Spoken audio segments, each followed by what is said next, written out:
What up, what up? This is David from the 5-6 Kings. It's been a couple weeks, guys. It's been a while since we've sat here in front of you, and we thought, let's go video. You know? We're going to take some time off. We're going to go video. You're probably wondering why it's been a few weeks. Unfortunately, Braden and I, we suffered losses in our personal life, and, you know, weren't able to match it up to do the podcast together. That happens. But you know what? The deaths in our personal lives, the losses we've encountered, those pale in comparison to the loss that the world suffered during our break, guys. I'm, of course, talking about Subway co-founder and legend of the world, Peter Buck. Guys, Peter Buck was taken to us far too soon. Far too soon at the young age of 90. A month before his 91st birthday. My heart goes out to the Buck family. My heart goes out to the world because we all lost somebody. You know, where would we be without Subway? He made Subway the official community center of all communities. And I haven't been able to sleep since getting the news. I know Braden's taken it tough. Braden's grandpa passed away, and he's like, yeah, but that doesn't even matter because Peter Buck's gone. You know, I don't even care about this one. I lost Peter. And that's understandable, guys. That is understandable. And, you know, Subway, I don't know how you keep those doors open, honestly. I don't know how you've been able to keep the doors open with him gone, because I've had a hard time going through life. And, yeah, fuck. You know what? This wasn't planned, what I'm about to say here. This is just where my emotions took me. Maybe Peter Buck was the reason you guys wouldn't give us money. Maybe that fucking scumbag Peter Buck is what was holding the 5-6 Kings back. And Subway, if that's the case, you know where to reach us. You know where to reach us. Have Tony Hawk reach out directly. Because Tony, I see you watching our stories. I see you on the gram. Just slide in the DMs. Tell us what's up, you know? Say, what up, it's me, Tony Hawk. But you know what? Like, regardless of Peter being a fucking snake in the grass and doing his best to keep the 5-6 Kings back, he still brought this world Subway sandwich shops. It's a loss that the whole world is suffering. He was good enough for Tony Hawk. And he was better than everybody listening to this. Because none of you motherfuckers started Subway. Peter Buck did. Subway, please, in honor of Peter Buck, please give us money. Enjoy this week's episode. This the Palm Beach County anthem. All my Palm Beach County niggas, y'all put them fucking guns in there and bust them shit. Bitch, I'm from Palm Beach County, that's where I'm from. When niggas get gunned down and left like them guns just for fucking round. This ain't accounting for you bitches to come around. What up? What up? And welcome to the unofficial podcast of the National Football League, the world-famous and critically acclaimed 5-6 Kings podcast. I'm David Breen. With me, as always, my good friend and co-host, Braden Bowler. Braden, how are you, man? Dude, I'm good. You know, it's Christmas time. It's that time of year. It's Christmas time? Yeah, I'm feeling festive. I didn't know it was Christmas time. That's really? Pretty sick. Well, that must just be like your everyday I outfit. wear this every day. Yeah, I wear these pajamas. Because, like, who doesn't believe in Santa Claus? I believe in Santa Claus. And Christmas is like a year-round thing. You know? Absolutely. That's how it is for the 5-6 Kings here. We love Christmas. Probably the best holiday of the year. It's got to be, right? Yeah, it's up there. Yeah. It's up there. And I fucked an elf recently. Get out. Yeah, like one that works for Santa. Yeah. Maybe it's a midget or... See, Jesus Christ, dude. First time we're doing video, and you're dropping M-bomb? I'm sorry. He was saying the N-word before. He's like, let me get it out of my system. N-word, N-word, N-word, N-word. And then right away... It was the repetitive of the... I was telling myself I wasn't going to say it. You're just full of hate. I'm sorry, everyone out there. Full of hate. I have full, utter respect for little people, and I'm sorry. But yeah, it might have been a little person, but I was assuming it was an elf. They. She. Them. If you got their pronoun. Yeah, you don't know these days, you know? Definitely not it. Psycho. But no, yeah, I'm feeling festive, bro. I'm just... Especially because of the movie we just watched. Say it. You say it. Home Alone. Home Alone. Yeah. That's a great movie. Great Christmas movie. I'm glad. Fuck SWAT. Right? Yeah, fuck SWAT. We'll do it at some point. Yeah. We're like Colin Farrell, Samuel L. Jackson. You'll have your time. Whatever. You'll have your time. Yeah, you'll Just have your relax. day in the sun, Colin. Don't you worry. Yeah. It's almost Christmas. Let's do some Christmas shit. Yeah, exactly. Yeah. And who better to get you in the mood than the cast from Home Alone? Tim Allen. Yeah, Tim Allen. I haven't seen him play fucking Santa Claus in a long time. Yeah, I think. And as I was out last week, my grandma had it on, and I was like, man, they did a really good job. Like his beard and his appearance, he looked like Santa. Tim Allen. There we go. What'd your grandpa think of it? That's David. It was one of his favorite movies. Was it? No, but yeah, man. Rest in peace, my grandfather. Great guy. Gave me all the backbone. That's why I beat the shit out of David now. It's just because of my grandpa. He said, I don't like that fucking guy. You got fucking David. He's always wearing that stupid fucking hat. It's like a kid needs to be taken down a few pegs, Braden. Yeah. He's up here. He needs to be brought down. I was thinking, though, you know the rule of three, right? No. So, like, my... Guys, your favorite? This is our first time recording in like 3 or 4 weeks. Your 3 favorite things of Christmas? We played no. So my old roommate passed away. Braden's grandfather passed away. But the rule of 3 is that it's either 1 or 3, never 2. Oh. So that means someone we both know is gonna die very soon. And I'm hoping it's Fenor. I think just like. Of the people that you and I both know, like who else would we put up there? Like Corbin? No. Yeah. I'd be crushed if Corbin died. No, I feel you. I like Fenor, but I like him, but yeah, it's like that would probably be the easiest to get over. Yeah, for sure. Yeah, 100%. And this way, I would still be able to be festive. That's holiday spirit. That's not crushing my holiday spirit even a little bit. Exactly. Yeah. If anything, it kind of just elevates it a little bit. Maybe brings it up a little bit. So Fenor, gone too soon, man. We love you. I can't remember the last time he gave me a Christmas gift. Fuck that guy. He's not going to. Yeah. No, fuck. Do you want to do Christmas gifts this year? Is that a thing? Merry Christmas, David. Dude, thank you. Because everyone needs a good trim. Oh, man, for sure. I mean, is it not every week that David, changes his beard or his mustache? Fucking A. We got nail clippers and a nail file. And says this is all nail stuff. Just what Santa drew and up. then nail scissors. Look at that, man. Because you got to have good nails, Good stuff. Especially now that we're on camera. Good stuff. This wasn't planned, by the way. Maybe I don't know if Braden planned that.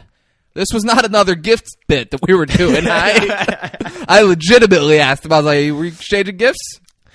I was running around the house, just making sure we're in the holiday spirit, and I found that. And I was like, that's been in my drawer for about 5 years. I need to gift that to someone. There we go. Perfect. Yeah, well, thanks, man. Yeah, no problem. Thanks. I'll get you something proportionate. Cool. Yeah, dude. All right. So, I mean, you're lucky I didn't booby-trap this whole fucking place after watching Home Alone. I mean, I'm not R-worded like Joe Pesci and the guy who played Marv, so I'd have been fine. I'd have handled those booby traps very well. Good. Yeah. Maybe. Yeah. Probably not. Absolutely. If I did it like, what's his name? McCullen? Macaulay Culkin. Yeah. Yeah. He's got a weird fucking name. Don't you think? Or no? I mean, do you think Braden Bullard is a normal name? I think people are like, yeah, that's just a classic name right there.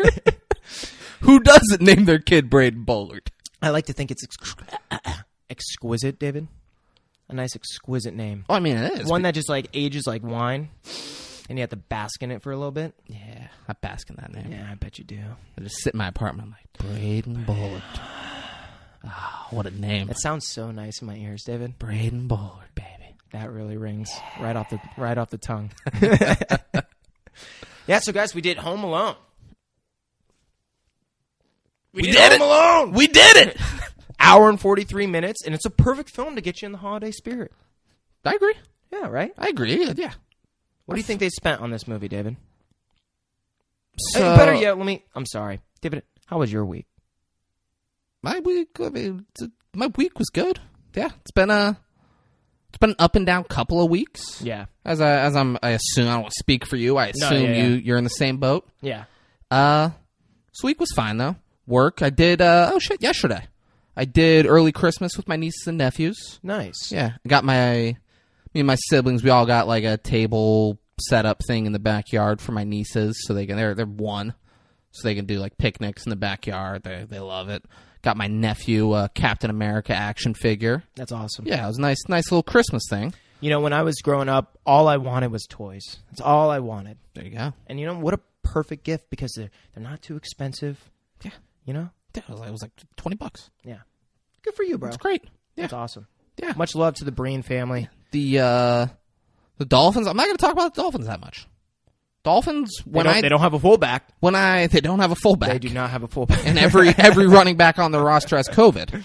But when I talk about the Dolphins in depth for a long time, they lose 7 straight games and are a terrible football team. When I shut the fuck up about them, they go on a little roll. Right? So I'm, out of respect, Yeah. Dolphins had bye week. They play next week. That's all I'm saying. You think it's just Tua, just like, I'm having enough of David's fucking mouth. Hopefully. No, because it's never bad mouthing Tua. True. So I don't think it's him. Maybe you're just putting too much pressure. He's just a big fan of the Kings. I'm the one putting pressure on Tua. Yeah, it's me. It's not ESPN. It's not ESPN. It's not fans. It's not all these Deshaun Watson rumors. No, it's David Breen talking about the Dolphins being 1-7. I'm just imagining they're in the back room and they're like, "Hey, Tua, how you feeling, bro?" He's like, "Man, fucking 5-6 Dude, Kings." I've been listening. I can't fucking listen to this podcast anymore, bro. They're putting so much pressure on me. How's your week, man? It was good. It was good. I mean, I was out of town, right after my grandfather passed. We had a vacation to already go with my dad's side of the family to St. Augustine. So it was actually kind of like, I hate to say it like this, but like weird good timing, because he passed 2 days before we were supposed to go, and my grandma was never going to go, but because that happened, I feel like it was good for her, and she wanted to go and get out the house and stuff because they were in the house for a long time. But she had a great time. The family had a great time. It was a good way to kind of like celebrate life. So yeah, it was good. That's awesome, dude. Yeah. And she got to go. I mean, it was the whole family was there, Yeah. I guess. Yeah, Yeah. So she got to go be around everyone. Yeah, exactly. Yeah, that's awesome. Thank you, man. That's fucking awesome. But yeah, dude. And you got to be in St. Augustine, yeah. the oldest city in Florida. Bro, they were fucking throwing out shit like, this is the oldest road in the world. Go fuck yourself. No way they said world. That's what my dad said. He was just a little I mean, drunk, your but- dad's a fucking moron sometimes. He's like, look at the bricks. Look how old. There was some sign that was talking about how old it was, but I'm like, Yeah, so fuck it's this road. oldest city in Florida. Yeah. Like that's a fact. Yeah. And they had a bunch of lights. It wasn't just Home Alone that got me all festive. St. Augustine is like known in Florida for their fucking lights, apparently. I didn't know. But this place was completely packed every night, like a fucking hour drive to go a couple miles over like a bridge because everyone's trying to go there for the lights. So there's lights everywhere. It's like, dude, fucking Snug Harbor. They ended up stopping doing it, but it was like a fucking loop. Yeah. The guy would just do everybody's house. The guy would like pay to have it done. No way. And if you lived over on Prosperity near that, like, if you weren't home by 5 o'clock, good luck. Jesus. You're not eating dinner at home tonight. Like, go do some other shit for a couple hours. Like, it was fucking crazy. Yeah. Fucking why? Why? It's crazy, man. You drive around some of these places, and I can't speak for other states, but in Florida, you drive. I'll speak for those states. Yeah. Fuck them all. Well, you drive across some of these houses, and it's just packed, bro, with just lights everywhere, every inch of the yard. And that's Florida. That's Florida. And that's Florida for you, baby. Yeah, and Florida keeps you festive, just like Home Alone did. All right, let's talk about Home Alone. You want to talk about Home Alone? More than anything. More than anything in the world. Fuck yeah. So, you want to jump into budget? Yeah, so this came out in 1990. I think it was after Uncle Buck. I think it might have been before Richie Rich. Definitely after The Good Son. You ever seen The Good Son? Nope. Add it to the list. Yeah. Yeah, dude, I fucking love that movie so much. Yeah. That's his best movie, yeah, by far. I'm gonna guess $17 million. Just a wee bit higher. Oof. $18 million? Yep. Ah, man. 18 million. Look at that. And they ended up grossing worldwide. Let me. Worldwide, 200 million. Higher. 500 million. A little bit lower. 450. 476. Dude. Good for them. Yeah, right? They happy with that? They happy with those returns? They better fucking be. I like to think that McCollin. How do you not know Culkin? How do you not know his name? This is baffling. I know. I've heard it a million times. Like too. it's so baffling. Like this is a movie that made a $450 something million profit. Like I'm not good with names, David. Crazy to me. I just like to think though that he got paid like barely anything. I mean, he was 8 probably. Yeah, they could 8-year-olds. Yeah. He was 8. Joe Pesci had to make the most out of it. That's what I'm saying. So they hardballed fucking Culkin. Macaulay Culkin got fucking Macaulay lowballed. Yeah. They're like, he's 8. He won't like, fucking. He won't know. This kid doesn't know. We'll give him $5,000. He'll be like, oh, thank you. Unless this was after Richie Rich and Uncle Buck. True. See, those are some heavy hitters that he was in. Yeah. Yeah, but pretty decent cast. We right? want to talk ratings? Oh, dude. I love to talk Do ratings. you ever? They're pretty surprising. Surprising, like high? Bad. Surprisingly bad? Yeah. Yeah, let's hear them. But it's like crazy because I would have never guessed the ratings would have been this bad for like how successful this movie was. Yeah, and like it's weird because how do you like judge it? It's not a 10, but it's not like they accomplished what they were trying to fucking do. They did great for what they were going for. Yeah, this isn't like they weren't like, oh, we're gonna be the fucking Godfather. Yeah. And then just and make then, a terrible this, Godfather. like it's not. Fun fact about The Godfather. I guess the screenwriter never wrote a screenplay before, ever. He ended up writing it. And then after like the second Godfather, he was like, after all this success, I might as well go back to schooling and learn screenwriting so this way I could be better at it in the future. He goes, gets a book on screenwriting, chapter 1, literally, or chapter 2 or something like that. It says, go read or go watch The Godfather 1. He's like, what the fuck? It's like literally, it was like one of the first things it says to do in the book. Yeah, he's like, what am I doing? Yeah. But yeah, what? Let's hear. You want to hear it? All right. Yeah. IMDb gave it a 3.6 out of 10. That's great. That's crazy. What the fuck? That's crazy. Crazy. I think that's probably the worst rating we've had yet. And like who the fuck at IMDb is who hated this? Right? That's because if you give it a 3.6 out of 10, you fucking hated the movie. Yeah. Yeah, exactly. Oh, wait, you know what? You're looking at the wrong fucking thing. It's so weird. You're looking at... So, guys, the 2021 Home Sweet Home Alone came out. You know, it's so funny. Braden is looking at the reviews for the one. Yeah, you know what? That one probably earns a 3.6. Why the fuck would it bring up that? Bro, because it just came out. They're trying to get fucking clicks. Google, you got to do your homework, shit. bro.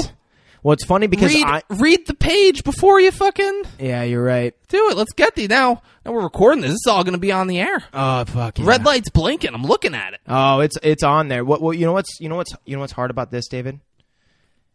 What's hard about this? Google's the one that gives us the ratings. They're the ones that give us the IMDb. Put a 1 after. Put Home Alone 1. Let's see if it does it. David's so fucking smart, everyone. Big surprise! What IMDb give it? What'd they give it? A 7.6 out of 10. And that not makes a 3.6. sense. That makes sense, yeah. That makes sense. Because it's not a 10. If they give it a 10, that's fucking mental. I love it. You know, I typed in Home Alone, and it yeah, because they want people to fucking buy the new one. Yeah, but it shows in, like, the cast and shit, and then it brings it over to the about, and it's like, well, it's like what you saw. It was like the release date, and I was like, wait. So I didn't see the release date. I saw the cast, and I was like, that's I guess the guy Aaron from The Office is going to be in the new Home Alone. That's cool. I saw the release date. I was like, 2021. What the fuck? Did they like re-release it in theaters for like a holiday special. But yeah, Rotten Tomatoes gave it a 66%. It's fine. TV Guide, because, you know, they're big on giving ratings. Yeah, they are. They gave it a 63%. But the loyal Google users, just as always, coming through with a 93%. That's crazy to me.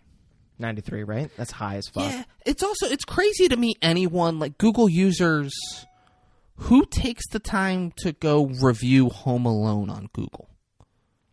Who the fuck is like, I need people to know that I think Home Alone was 10. I think that Google just does their ratings different than probably IMDb and Rotten Tomatoes, because you could just hit a thumbs up. Like if you sign into Google, you could just hit a thumbs so up it's or a thumbs up, thumbs down? Yeah. So Okay. like so many more people are probably just going to give it a thumbs up because they like it. For sure. That's why Google's always high. That's why. You know, I wish you hadn't told me that. I'm sorry. You've ruined this podcast for me. No, cut it. Guys, this is the final 5-6 Kings episode. It's been great. You know what? I'm switching to Bing. Fuck Google. Yeah. Yeah. What do you give this? I give it a 7.2. Yeah. I give it fucking 7. Yeah. It's It's a very decent movie. Like, and they did great for what they were trying to do. I could not imagine this movie being any better, but if they wouldn't have shot it and done everything the way they did, it would have been way worse. Yeah, exactly. So like they did the best that the movie could have been, I feel like. This could never have been like a Best Picture at the Oscars movie for what or it would have been just a different movie. Yeah, exactly. Yeah, it would have had to be like a serious, like, oh, Kevin's all scared and stuff. They were like going for a family. I got aftershave on my face. Like they fucking nailed it. Exactly, and that's exactly what it is. It's a family movie. This is something you go and you watch with the family. It's bringing the family together. You all get on the couch, you snuggle together, you eat some popcorn, and you watch Home Alone. And you give all the with your loved moms ones. anxiety, because that's probably it's got to be like mom's biggest fear watching this movie. No. You don't think? Mom's biggest fear that she's incompetent enough to leave for the airport and board a plane for Paris before she realizes her 8-year-old son's at home. If any mom legitimately has that fear, go fuck yourself, lady. There you go. That's a crazy fear to have. That's such an easy thing to make sure doesn't happen. You got the pancakes you're probably flipping. You got to pack your... Oh, well, they did...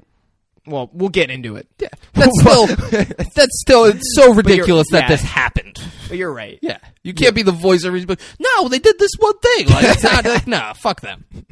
Fuck them. Yeah. Did it win awards? Was it nominated for anything cool? Was it nominated for an Oscar? The music was good. Yeah. So The house was beautiful. Like there's some shit that could have. Well, they got 11 wins and 6 nominations. I mean, really 17. I see Academy Awards. What were those two? Okay, so... I see it there. They were nominated. They didn't win them. Yep. Nominated for Best Music Original Song. Yeah. And John Williams, you know? Because what is... Whatever John Williams touches... Boom, boom. I bet... Boom, ba-na-na-na-na-na. Yeah, who doesn't know that song? That fucking song, it's great. But John Williams and Hans Zimmer...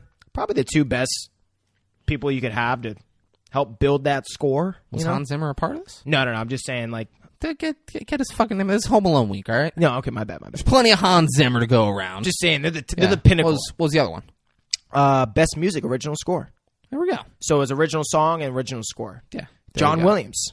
Best of the best, you know? There we go. But they won Funniest Actor in a Motion Picture from the American Comedy Awards. Leading role. Macaulay Culkin? Yeah. Good for him. It's the way I look at it. Fucking twists my brain up. Macaulay Culkin. Macaulay. I almost want to say Macaulay. Culkin. Macaulay. Yeah, fuck it. They won the BMI Film and TV Awards. John Williams is knocking out the fucking park. He's got that body mass index, baby. Yeah. And they won Best Comedy Film, British Comedy Awards, because you know them British motherfuckers. They know comedy. They fucking know comedy. They wrote the book. Anyone who thinks the Brits don't know comedy, you don't know the Brits. Why else would they have an award festival fucking thing if they weren't that funny? They're the Brits. They are. What else we got? They won Best Casting for a Feature Film Comedy, Casting Society of America. Look at that. There you go. Right? CSAs, baby. Most Promising Actor, Macaulay Culkin, won the Chicago Film Critics Association Award. Wow, look at that. They were nominated for the Golden Globes for Best Motion Picture, Best Performance by an Seriously? Actor. Yep. Best motion picture? Yep. Comedy or musical. Okay. Yeah, Okay. And then same thing, Best Performance by an Actor in a Motion Picture, Comedy or Musical. Macaulay Culkin. They were nominated. Didn't win. But they did win in Germany the Golden Screens for the Golden Screens. Doesn't say. Here's one thing. Everything we said about the Brits does not apply for the Germans. Yeah. No. They do not know comedy. They do not. They don't know dick about comedy. Oh, shit. But they did win. And if you're German and you're watching this right now, prove me wrong. Prove me wrong, Germans. Say something funny. Yeah. Show me anything funny. Please. You're a fucking sad, dark, scary group of people. You don't know dick about comedy. Dick. But What yeah, else we got in the awards? So, probably the best award they could have won, which is the Favorite Movie Award at the Kids' Choice Awards. Can't top a Kid's Choice Award. Macaulay, did he get slimed? They slime him, and he's like, I'm covered in the slime. Probably, but if he didn't, I know he's got that fucking blimp in his room. Because, who else is going to keep the blimp award? You got to give it to Macaulay. If fucking anyone else from this movie, unless It's Joe. It's Joe Pesci. I want the fucking Kids Award. yeah, give me the blimp. Yeah, give me the fucking Give me the blimp.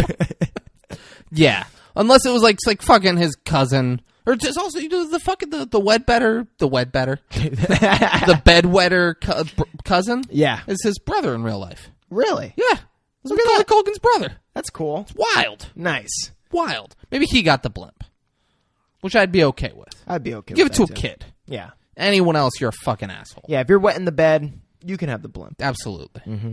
Absolutely. But then they won Motion Picture Award for the Online Film and Television Association, but it was for the Hall of Fame. It was in 2020. Oh, congrats. Yeah, Making good the for Hall of them. Fame. Yeah. And then they for the Young Artists Awards, they were nominated and they won. So they won Most Entertaining Family Youth Motion Picture Comedy and Action, and then Best Young Actor Starring in a Motion Picture, Macaulay Culkin. Look at that. Yeah. And then they were nominated for Best Young Actress Supporting Role in a Motion Picture, Angela Goethals. I mean, that's crazy. Yeah. Like, No other young actor, actress in this movie did anything really of note. at all. The fact that that person, I'm guessing it was one of his sisters, Yeah. should not have been nominated. Yeah, she was nominated. Man, I feel bad for Joe Pesci because I don't. I mean, he worked so hard. It's just like the fact the fact that he was on set and he deliberately avoided Macaulay Culkin on set because he wanted Culkin to think he was mean. Why do you feel bad for him in that scenario? Because he didn't win an award. I mean, think about all the effort he put in to just... To being mean to a child? Yeah. You feel bad. This guy was mean to a child. Macaulay Culkin probably looked up to Joe Pesci. He's like, oh, it's a big name. I get to work with Joe Pesci. And Joe Pesci was mean to him so the kid would actually be scared of him when they shot. And what's you feel awesome- bad for that guy? No, I was kidding. I totally think he was actually doing it on purpose because like, I don't want to fucking talk to that kid. Yeah, he's like, why? I don't want to play. Come on. We're What am working I going to together. say? Come on. I'm not going to be friends with this fucking 8-year-old. This would be a great excuse to make it seem like I'm a really good method actor. Yeah. Yeah. Fuck. Yeah. He's just like, fuck Macaulay. He's like, nah, I'm like Daniel Day-Lewis. I'm I'm Joe Pesci. fully going into the role. Yeah. Yeah. All right, we going to jump into this fucking thing or Dude, what, man? I want to dive. Dive deep. You want to dive? Just fucking face first. All right. Yeah. Let's do it then. All right, cool. So it opens to 20th Century Fox film, and the thing was different.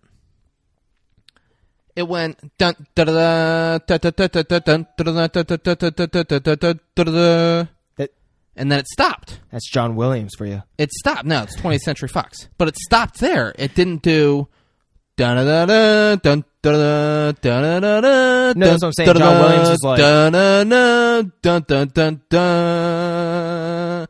I think John Williams, like, that's going to be too much. Quit saying the name John Williams, all right? You're going to say it too much. Yeah, but I don't think he controls how 20th Century Fox does their logo thing. There's no way he could be... There's no way he could be like, hey, 20th Century Fox, yeah, where your logo goes on, it's going to be significantly shorter than it normally is. I think this was before they added all the extra stuff. Yeah, he feels those extra dun-da-da-duns is going to take away from his score. Yeah, but fuck him. 20th Century Fox would not care. They'd be like, yeah, oh, you don't want to do it, John Williams? Yeah, I don't know why they did that. I think, if you let me talk, I think I know why. I think the add-on part hadn't existed yet. I think we did a movie before the dun-da-da-da, dun-da-da-da, dun-da-da-da, dun-da-da-da part was added. I think, hey, if you're old and you're watching this, which I assume that's our main demographic is older people. It's got to be. Let us know if the 20th Century Fox thing, if they like at some point added the da-da-da-da, da-da-da-da, da-da-da-da, da-da-da-da, if that got added. Because I feel like that's the case. It'd be great if like one of the main executive fucking producers or whatever was just like, this movie's not good enough for the rest of that dun-da-da-da-da-da. They didn't earn they didn't the earn extra it. half. They were very precise of how they used it. Or he doesn't like John Williams. He's like, fuck that guy. He's not getting the best score out of us. There we go. Yeah. That's fair. Best introduction score. That's fair. Right? Come on. All right, so we open up. Beautiful house. Beautiful house. And turns out it's like a big tourist attraction now. People go to that house because it's a real house in Illinois. Mm-hmm. It's beautiful. There's a billion people inside.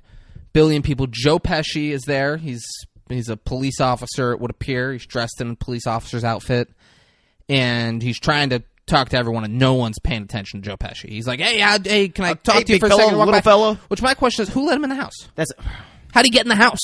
How to get in the house? How do you let a police officer in the house and not speak to him? And there was like a couple times where people would like stop and acknowledge him for a split second, and then just be like, I don't give a fuck. He's like, hey, your parents home? They're like, yeah, but they don't live here. And then they walk away. Yeah.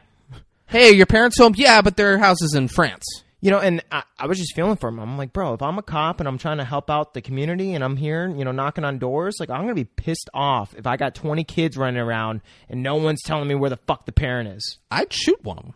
Yeah. Without a doubt. I mean, why else do you got a gun?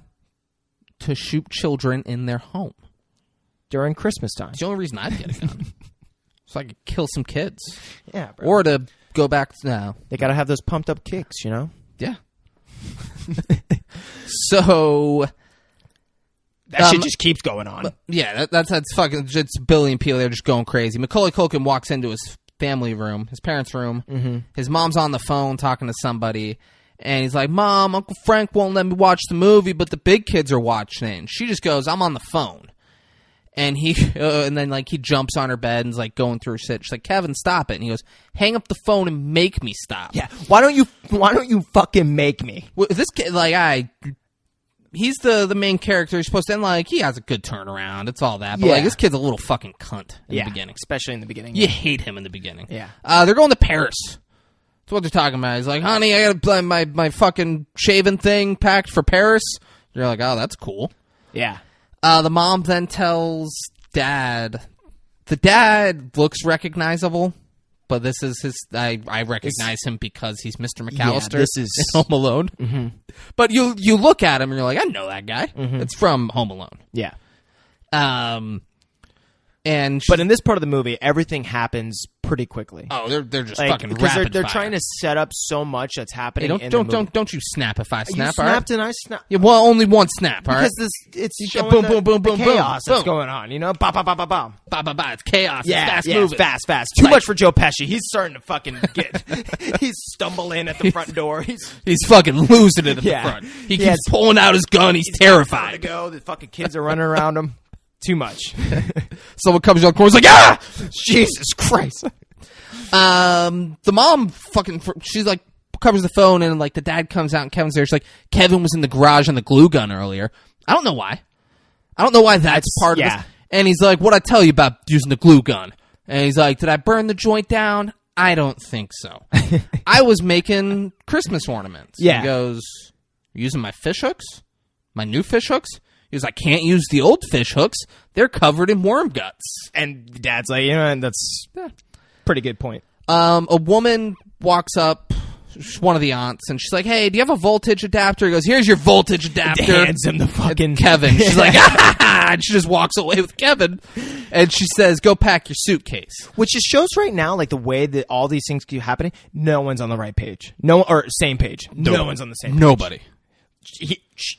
Father clearly... I would venture to say no one's on the right page either. Yeah. Definitely not the same page, but maybe no one's on the right page. Yeah, and the aunt didn't give a fuck, bro. She just laughs and takes him. Yeah. And walks away. I'd be like, where the fuck is the voltage, bro? I got shit I gotta do. Give me that answer, you asshole. The fuck? She like laughs. She's like, why don't you go pack your suitcase, sweetie? And he goes, pack my suitcase? Looks direct. Pack my suitcase. Just looks directly into the camera. And they do that a couple times. It's like their funny Hallmark gimmick of like... That's why Macaulay Culkin won all those awards. That's why you got a blimp, honestly, baby. You don't get blimps without shit like that, baby. The director's like, listen, this is going to be your shot, all right, kid? This is going to make or break you. Joe Pesci's standing by the front door, and he's like, hey, kid, your parents home? Like, yeah, but they don't live here. Hey, kid, your parents home? Yeah, but my parents live in Paris. Like, just nonstop. Yeah, just ridiculous answers. And he's like, no parents. Why would there be? It's probably a fancy orphanage. And then they cut to Kevin. He's asking his siblings. He's like, I don't know how to pack a suitcase. How do I pack a suitcase? And they're like, you're fucking useless, man. He's like, you're useless. Like, I told you what to pack. Toilet paper and water. And then his sister's like, Kevin, why are you freaking out? You know mom's going to pack your suitcase at the last second. She goes, you're what the French call les incompetents. I'm so happy David knew that. I'm like, David, I know David's going to have that. Les incompetents. I was like, there's no way I'm going to remember that fucking French word. Yeah. And then she gives him a heads up. She's like, hey, you're sleeping in the hideaway with Fuller tonight. If he has something to drink, he's going to wet the bed. Yeah. And then he just starts freaking out. He's jumping up and down. He's like, his family's crazy. There's too many people. When I grow up, I'm living alone. I'm living alone. I'm living alone. Like, he's jumping up and down and screaming it. And Joe Pesci's like, this is wild. Yeah. Why the fuck am I in this house right now? Yeah, which is funny because they cut back to him. And now it just feels like this scene is going on forever. It is. Yeah. It is. And it does not. It just gets worse. Like, for... time frame wise for Joe, especially for Joe Pesci. Joe Pesci should have left so long ago. So long ago.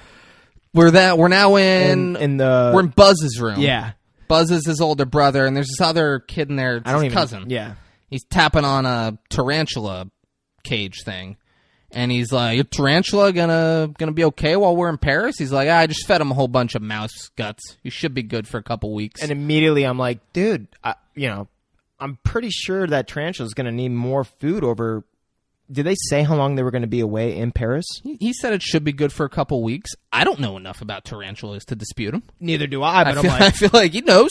You don't get in the tarantula business without a strong knowledge of tarantulas. But that kid looks like a dick. He just looks like he would be the kid to let his tarantula die. So he's a dick for sure, but like the tarantula is like the one thing he cares about in life. He's like, I take care of my tarantula. He's like one of those kids. If he had a different animal, he's killing it. If he had like a hamster, the hamster's dead. Yeah. Dog's dead. Don't they eat crickets too or something? I don't fucking know. I'm sorry, David. What do you do? We already, neither of us know about tarantulas. What do you? I don't. If you got a tarantula expert, let us know how long tarantulas can eat for. Yeah, let us also, know. you don't know how much mice guts he gave the tarantula. Right, bro? Like, yeah. You questioning Buzz? Who the fuck are you to question Buzz? Oh, yeah. I was thinking, like, what, are they going hibernating or something? Because, like, you can't just eat something in one moment. Maybe tarantulas can. Yeah, you're right. I don't know, man. Fucking questioning Buzz. I am. I'm sorry. It would just stoop me. Buzz, like, how the fuck is this tarantula going to live? So Buzz looks over at the fucking dude. It's some nerdy-looking kid with glasses. Yeah. And he's like, is it true the French chicks don't shave their armpits? And he's like, yeah. He's like, they got nude beaches, though, right? He goes, not in the winter. Yeah. He's like, okay. And then... which I'm like, what? That's so weird. So this kid's like 8 years old, and he thinks that people don't shave in the winter. Is that a thing? I never knew that. No, so just like people say European girls don't shave their armpits or their legs. Like, it's, okay. that's what he's saying. He's also not 8 years old. Kevin's 8 11? years. No, Buzz? No, the kid with the glasses. Kid with the glasses, I don't fucking know. Buzz looks like he's like 16. No, yeah, Buzz looks old as I was talking about the fuck. kid with the glasses. Yeah. And kid with the glasses, they're going to his dad in Paris. Yeah. So I think he's well versed with Paris, so he's giving Buzz the lay of the land. Okay. Kevin's in there and he's like, Can I sleep in your room? I don't want to sleep with Fuller. And he's like, I wouldn't let you sleep in my room if you were growing on my ass. He just says it's so weird. And then you hear a noise, and he goes, "Oh, it's Marley." And he's like, "Who's it's Old Man Marley." Yeah. Like, who's Old Man Marley? He's like, "You ever heard of the South Bend Shovel Slayer?" Yeah. And the kid's like, "No." He's like, "Well, that's him." He's like, "That's him. He's the South Bend He's Shovel like, Slayer." back in 58, he murdered his whole fam and half the people on his block with his snow shovel.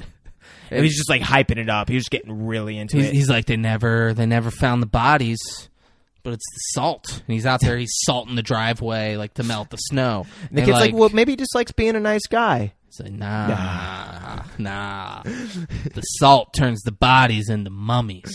Yeah. Didn't make sense what he was saying. Yeah. But I liked that it was part of this movie. And I like that they did this in the beginning because the audience at home now thinks the main protagonist or antagonist, is this old guy that lives next door. I would have liked if they did this in the beginning and then that guy never came into play again.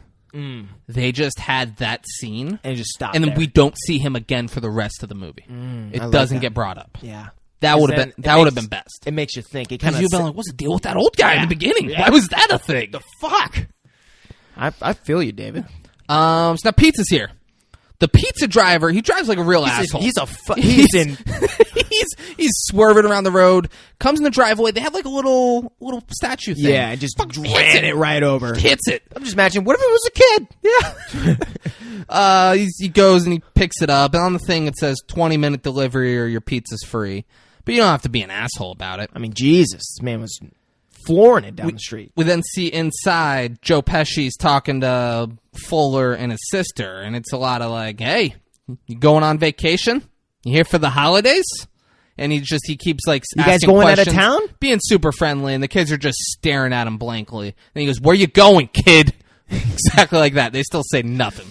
And then there's a knock at the door, and he answers it, Which is crazy. Yeah. If that's your moment to talk to a fucking father or a parent, you would let them answer the door. Like, Yeah. that's your time to shine. Yeah, he'd be like, this is my fucking house. Oh, not your fucking house. Yeah. Don't let someone in. That's crazy. Right, bro? It's like being at someone else's house and their house, they have a house phone because it's 1990 and the phone rings and like, I got it. Like, it's crazy. Yeah. He walks in, he's got like 15 fucking boxes of pizza. And the guy says he's got 10. 10, okay. Yeah, 10 pies at $12 a pie. You know? Yep, he did the math. Pricey. Yeah. It's, he goes to Joe Pesci and goes, it's $122.50. And he's like, I don't fucking live here. Yeah. So he's out of my face. And then the father's brother comes downstairs. Uncle Frank. Uncle Frank. He grabs the pizza, and he's like, I don't live here. My brother will pay for it. And just like, what? Like, we're already setting up this character to just be a fucking dick. Yeah. Uncle Frank's the best part of this movie. For sure. The dad comes down and still doesn't have money for the fucking pizza guy at the time either, and kind of dismisses him. Like, Joe Pesci talks to him, and he's like, hey, you guys leaving for the holidays? We just want to check. We're going around making sure there's a lot of burglaries around this time of year. And he's like, oh, we got automatic lights and locks on all the doors. It's about all we can do. Yeah. 1990. It's the best they could do. Which kind of makes sense. But this pissed me off. The son comes down right after he says that and says, like, Dad, let's go eat. And, like, pulls him away. Does not acknowledge the cop or the pizza guy. And just like, all right, I'm going. No, he says, get some eggnog to them. And then No way. Yeah. Oh He says, my get God. yourself some eggnog. And then goes in the kitchen. And, like, super dismissive. And then he tells his wife, he's like, honey, you got cash? The pizza guy needs $122.50. And they just start eating. Yeah, they're all eating. They're all eating. Uncle And- Frank, his wife's like, honey, you got cash, right? He goes, I only have traveler's checks. Just like that. Like, I only got traveler's This checks. guy's the fucking worst. Yeah, he gets so much better, too. Yeah, He gets so ridiculous later. It's fucking worse. Everyone's eating pizza. Buzz is just shoveling pizza in his fucking face. It's as if it's like a contest. Like, if you've ever seen the hot dog guy who's like got records. Come on. I don't know. Joey Chestnut. Oh my god, I love David. Or Kobayashi, who I don't know. There's like a 30 for 30 on it. I never watched it. I should. There's like a whole thing. Kobayashi was the best, and he is now banned from the hot dog eating contest. No way. Why? I don't know. I don't know why. I wish I knew why. I wish I had the answer. We're gonna have to find that out. Kobayashi was on. It was man versus beast. And it was like they had the Olympic sprinter run against a zebra, and he got his ass kicked, and like saw like a fucking gymnastics chick hang on a pole with a monkey, and he ate hot dogs, bunless hot dogs, against a bear. The bear won, but not by a ton. Like, it was fucking crazy. Barely. And so that's what Buzz is eating like. He's just fucking shoveling it in his fucking stuffing face. it with his fingers down his throat. And Kevin comes in and he's like, "Did anyone order me just a plain cheese pizza?" Oh, and I'm right here with him because you know me, I'm a picky motherfucker. I've called you anytime we get pizza. I call you Kevin McAllister. Yeah, because of this movie. Because you eat fucking cheese pizza, and you don't. I go, all right, see Kevin me. McAllister. Let's fucking. I guess we'll get 2 pizzas because I'm an adult and I want shit on my pizza. Fucking psycho. Yeah, I'm a plain guy, you know. And Buzz is like, there is one, but if you want some of it, it's gonna have to be barfed up. And then he starts like, fake. We ate puking. all He's the like, cheese. He goes, Kevin, got a plate. And then he just starts attacking Buzz. Oh, and then good form. I mean, he almost tackled this dude that's like 3 fucking times his weight. Yeah. Right? Yeah. He like knocks him into the counter and spills milk. They have milk all over the place. And like, once again, this falls back on the parents. I don't know why I said once again, but you got a bunch of drinks of milk around your passports and your plane tickets. So on that counter, it's all the passports and plane tickets. Yeah. Crazy. And there's so many cups of milk that got But spilled. also pizza and milk? What the fuck? Like going double dairy? Yeah. I'm all for, especially when I was a kid. I don't like milk. So any dinner growing up, I'd drink milk with it. Okay. When I was a kid, I very rarely drink milk now. Yeah. But I'm all for milk being there. Not with pizza though. I know. You know, that's too much dairy. Yeah, it's too much for me. Yeah, milk. You're either going there with pizza. You're either going soda or water. Well, that's why we know. That's why Buzz is the way he is. You know. That's right. He's a fat fucking loser. So one of the tickets, or a ticket, you see American Airlines ticket, it gets thrown in the trash. And it just so happened that the napkins they're using are red, and the plane ticket is like white and red. Hate when that So happens. there's milk, which is white, and red. So it's like, it kind of makes sense for what blend it happens. in. Yeah. I hate when that happens. So the father rushes over to help clean it up, and so does a couple other kids or people in general. I don't know exactly like who was help cleaning besides the father, but they all ran over there to try and help clean up. And in the process, they end up knocking over more shit that needs to be cleaned up. So now everyone's cleaning up. And not everyone. Oh, not everyone. Almost everyone's cleaning up. And it's just wild because they showed everyone sitting down too for the most part, like eating dinner. You still got the fucking people at the door fucking waiting. If you don't get Uncle Frank's quote, I'm going to be really mad. What? You asshole. What? Uncle Frank, they're all cleaning up. Oh, no, I know Uncle Frank's quote. Yeah, he's like, this is all your... No! Oh, I got it, though. No, I'm going to say it. Okay. Look what you did, you little jerk. Yeah. It's fucking great. Yep. Look what you did, you little jerk. But, and as that's happening, they're cleaning up, the milk and everything. They accidentally throw Kevin's plane ticket away. A plane ticket. It says Kev on it. Does it? Yeah. Okay. Yeah. It gets thrown out. He says that, and then Kevin's brother, not Buzz, Now the other everyone's one, looking at Kev, yeah, too. after he said, "Look what you did, you little jerk," everyone got quiet and just stared at him. Which the mom should have been like, "Hey, Frank, don't call my son a fucking jerk." Or the fucking father who's... Yeah. Somebody say something to him. That's crazy. Yeah. Now, look what you did, you little jerk. Mm-hmm. And then the brother goes, "Kevin, you're such a disease." Man, the way they emphasize and look at Kevin, now I'm like, dude, Kevin was a dick at first, but now I'm really feeling for him, bro. So the mom was like, all right, up to bed. Let's go. He goes, I don't want to go to bed. She's like, you're going to bed. Yep. Say goodnight, Kevin. And he says, good night, Kevin. Yeah. And then she's walking him upstairs, and she's Good night, Kevin. He says like a little cunt. and she's walking him upstairs. Well, actually, right before that though, she stops by Joe Pesci. She pays the pizza guy. She pays the pizza guy. She's like, I'm sorry. It's crazy. There's been so much going on, and we're leaving to Paris tomorrow. And he's like, oh, you're leaving to Paris? And she's like, yeah, we're leaving to Paris tomorrow morning. And he's like, oh, wow, okay, good, yeah. And then I think maybe says like how long you're going to be gone or something. Yeah, he's like, hey, I already got everything I needed from your husband, and don't worry about your home. It's in good hands. Great. Smiles and gives a wink to Macaulay, and he's got a gold tooth, and it's just And that's a little ding. yep. And the pizza guy, He says, good tip, thanks. So I don't know how much she tipped him, but he was happy with it. I hope it He was was like, hey, fucking good tip, thanks. Yeah, I don't feel bad for the pizza guy anymore either.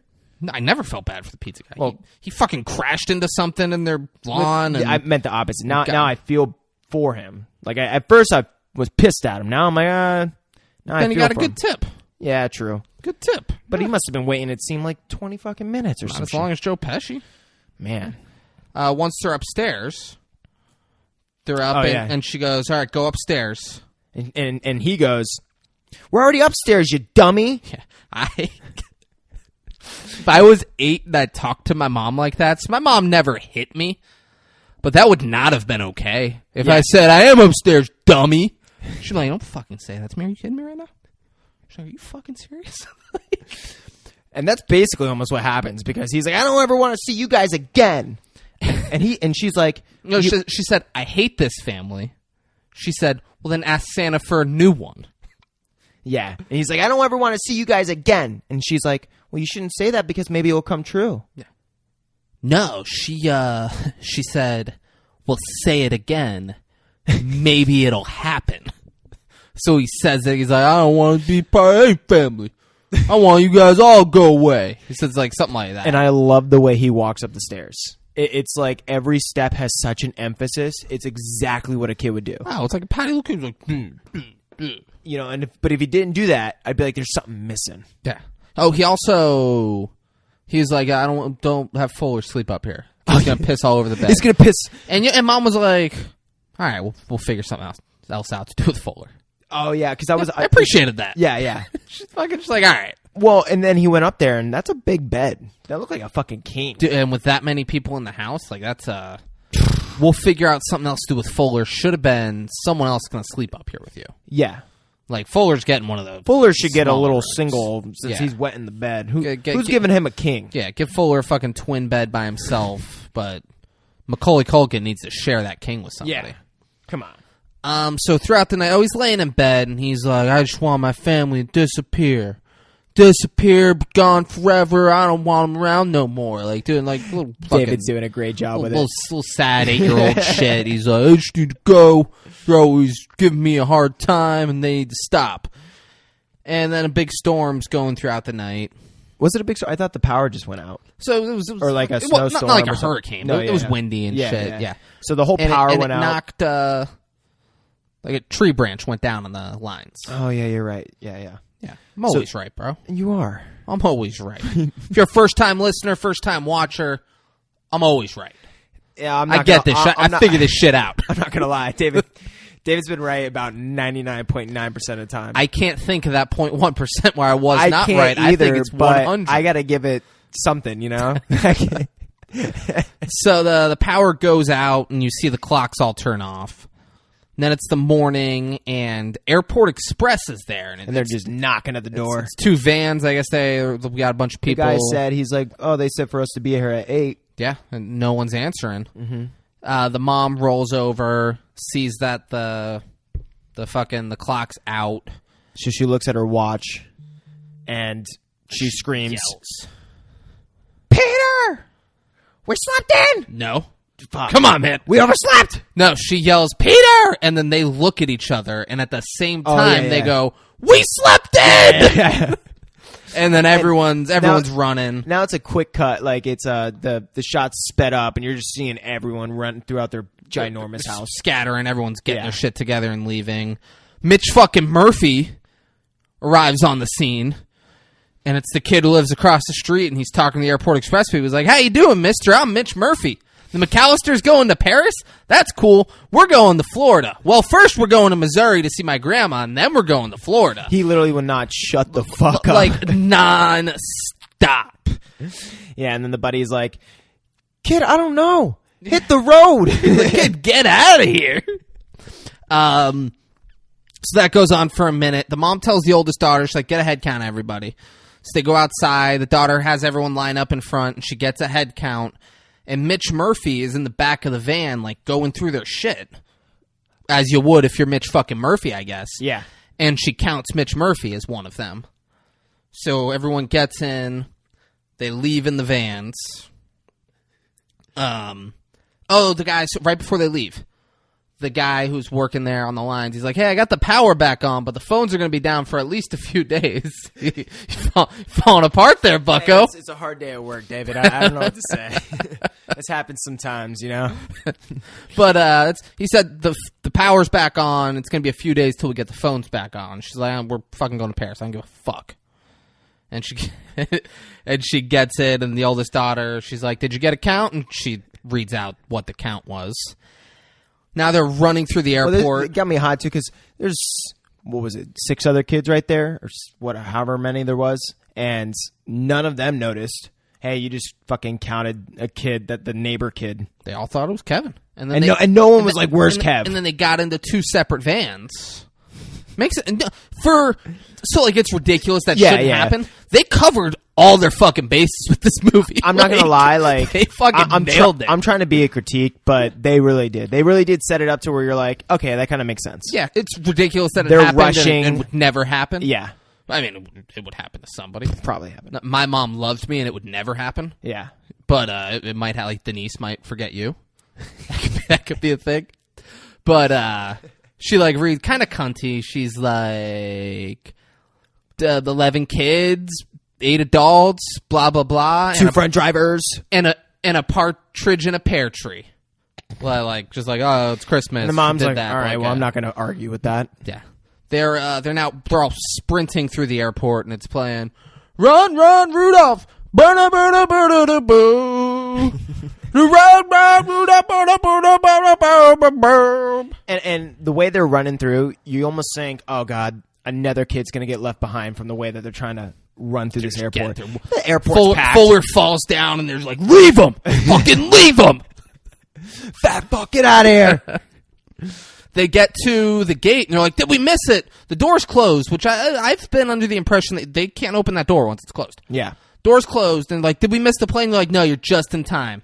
And they hand her a stack of tickets and just go through. She doesn't scan anything. She doesn't make sure it's the right people. This is pre-9/11, David.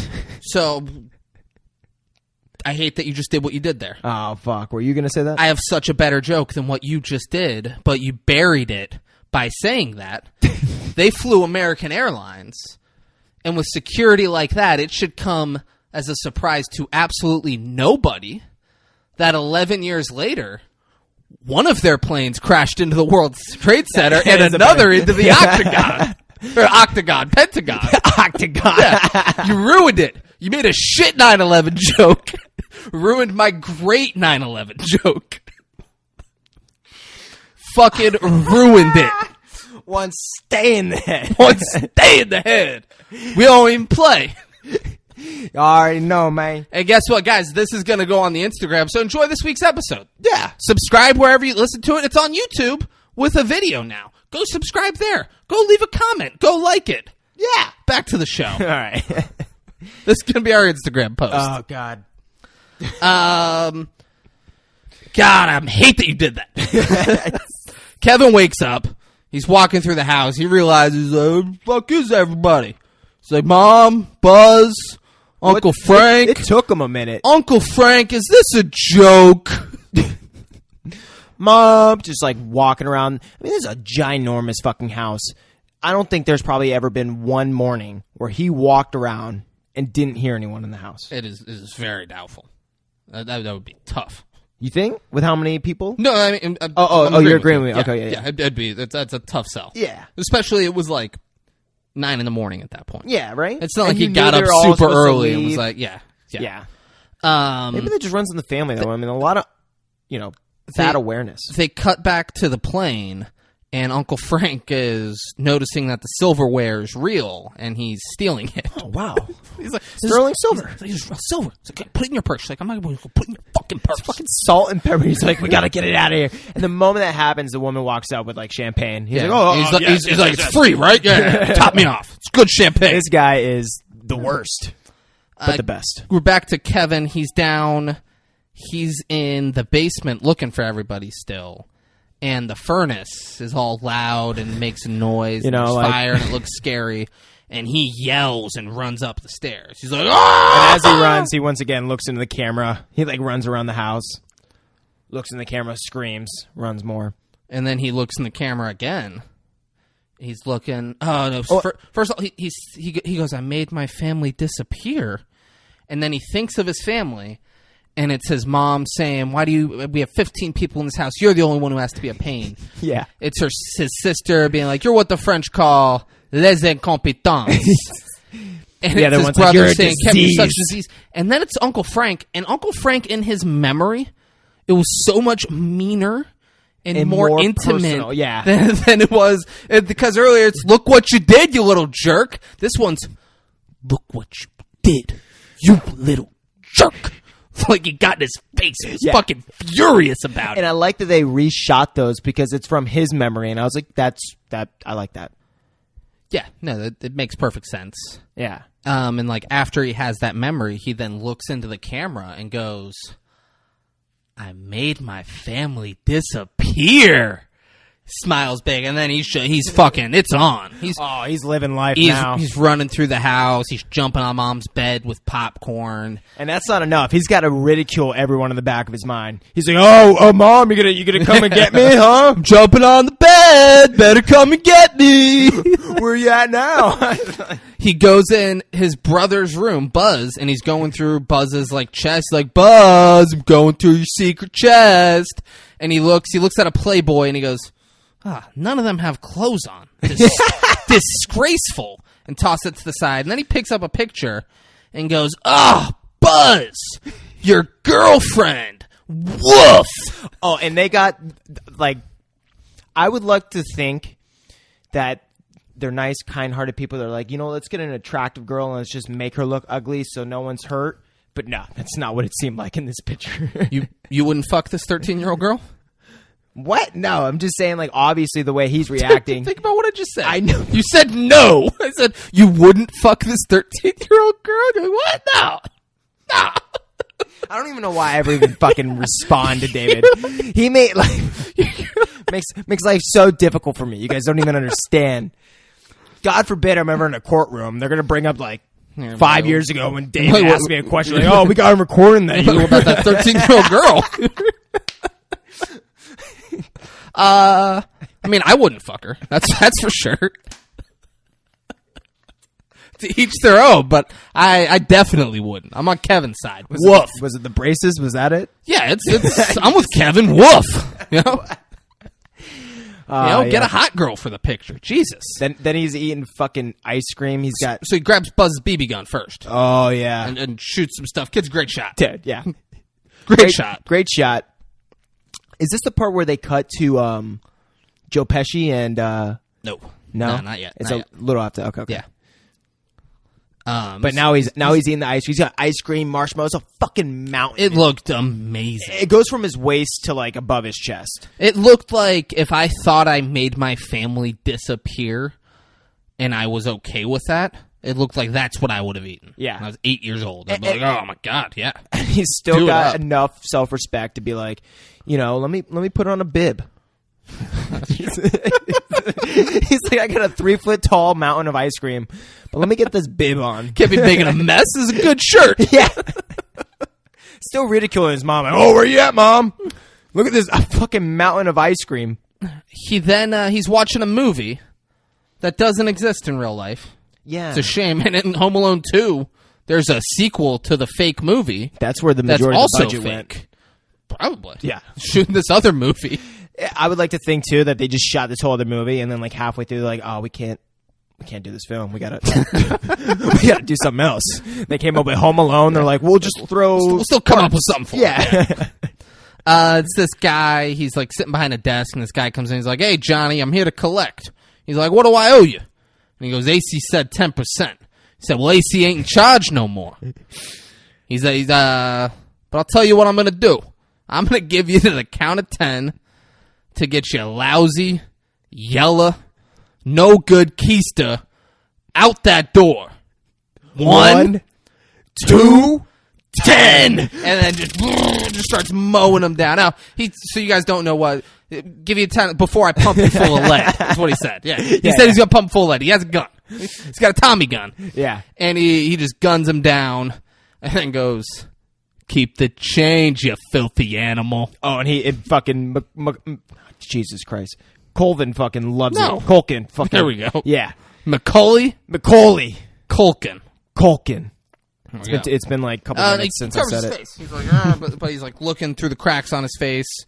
He's like scared, but he's like, I gotta see what happens. What the fuck's gonna happen here? Yeah. It's wild. Guy's shooting him. Then we go, right? Then we are on the plane. Oh, God damn it. And the mom's like, I feel like I forgot something. Yeah. I'm just feeling something. Should we lock the doors? Lock door. Dad's like, we locked the door. She goes, did I shut off the coffee maker? And he goes, no, I did. And then she's freaking out. She goes, did you close the garage? She goes, That's it. I didn't close the garage. And then she's like, no, that's not it. There's a pause, and then let's look into the camera, and we both do it, all right? Okay. There's a pause. She's like looking around, and then she goes, Kevin! So she knows. She's like, oh, we forgot a fucking kid? Are you kidding me right now?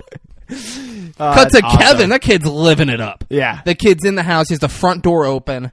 He has a sled at the top of the stairs in the house, and he rides them down and out the front door. Like any kid would. And, like, shoots off the steps. It was sick. Yeah. Which I don't remember the... I guess the stairs did line up with the front door. Yeah, whatever. I was thinking like, thought it was off to the what if side it a little did? bit. Then we have we're a in discrepancy. trouble then. Yeah. We then cut. We're on the plane, and they're like, "Oh, how do we fucking forget the kid?" They're like, the captain's trying to get in touch with them. They're trying to. She's like, "Our phones are down." She's like, they're trying to get in touch with somebody, and Uncle Frank goes, "These things happen. Yeah. If it makes you feel better, I forgot my reading glasses." And they all just fucking look at him. Give him a fucking glance, like, you fucking cunt. You're lucky you're even fucking here. Yeah, like, why are you on this trip? Why are you coming to fucking Paris with us? If you think about it, it's probably him that really caused this whole thing to happen. He's just belligerent, ridiculous, fucking mean. Yeah. He hates the kid so much, got everyone on his side. Yeah, yeah. We're like, yeah, fuck that kid. Mm-hmm. Yeah. Now's the part you're stoked. Oh, yeah, fucking Joe Pesci and what's the fucking dude's name? I don't know the actor's name. The character's name's Marv. I know the actor's name. I don't off the top of my head. Yeah. So him and Joe and Marv, they're leaving. Marv he's in the movie Major League. He's the guy who not Major League. Fuck. Is it Rookie of the Year? It's Rookie of the Year. He's in Rookie of the Year. And he's the guy who gets locked in the clubhouse during the fucking playoff game. And he's just down there. He's locked in like a weird cage-looking thing. He's down there the whole game. And they're like, where the fuck's Marv? Yeah, He's Marv. down there. So Joe's like in the car. And Marv like comes up to him and he's like laughing. And he's like, basically, what are you laughing about? And then like knew like what he was. No, you're like an hour ahead. What? Yeah, you're real far ahead. We're just now finding out Joe Pesci's a bad guy. And he's parked in the van with Marv. And he's pointing out. He's like, look at all these houses. Yeah, I thought he brought it up then, too. All 7 of these... No, that's way later. Okay. All 7 of these houses, they're out of town, and their lights are all on a schedule. He's like, 6:31's going to go on right now when the lights come on. He's like, this one right now. And then the McAllister house, he points it out and gets it right. He's like, that's the one, Marv. Mm-hmm. He's like, that house is just full of treasures. It's fucking... and they're he's basically saying why they're on this block, and it's for that fucking house. He's like, that's the one right there. That's my fucking dream. And he's like, all right, let's do it. Yeah. We see Kevin. He's asleep on the couch. He was watching The Grinch. Yep. And he hears a noise, and he goes and sees that Joe Pesci and Marv are trying to break in through the basement door, and he's very heads up. This kid's heads up. He is. He goes down there and just flips on all the lights. I would say he's now 3 times got the awareness that he did in the beginning of the film. He's not les incompetents. No.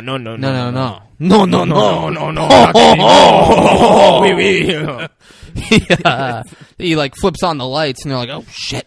Like thought no one was home. He's like, "Fuck, this is crazy. Let's go." So they did. Book it.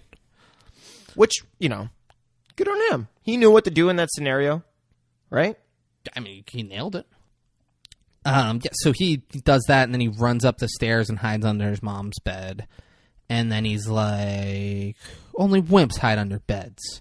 And he goes downstairs, and he's outside, and he's like, I'm not afraid of you anymore. You hear me? I'm not afraid anymore. And Joe Pesci and Marv, they're like, oh, you're not afraid? They get out of the van. You're like, you're not fucking afraid, kid? Not afraid. And they go over and they beat him to death in front of his house. Dude, it was... And then they rob it. Yeah. It was brutal.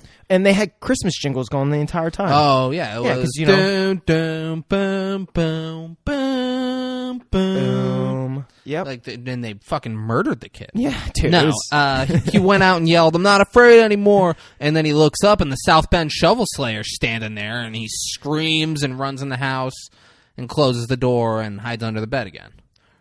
No, he's on top of the bed this time. On top of the bed with the covers over him this time. Yeah. Yeah. South Bend Shovel Slayer. And regardless, if this guy murdered a bunch of people with shovels or not, I just feel bad for him. I don't. You don't? No, he's a little bitch. Damn, all right. Family then runs through the airport, and they get to a payphone bank, a bunch of payphones together, and they kick a lady off of it. Lady's on, and they just take the fuck out of here. Well, at first they ask. They ask. The lady's speaking French. She doesn't understand what they're trying to do, and she's like, all right, we'll just, we're fucking over just this. grab it. Hangs up her call, takes the phone, and they call the police in their town. Some lady answers, and she's like, I got to transfer you over to Family Affairs.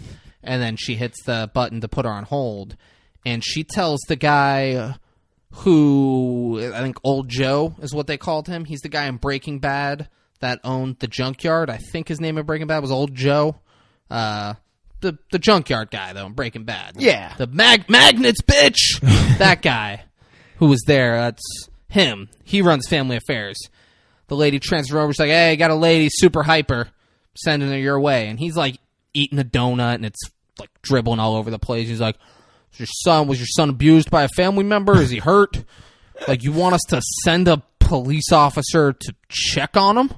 He's annoyed with him. She's like, yeah, we're in another country and he's fucking home. I want someone to go check. He's like, let me transfer you over to the police.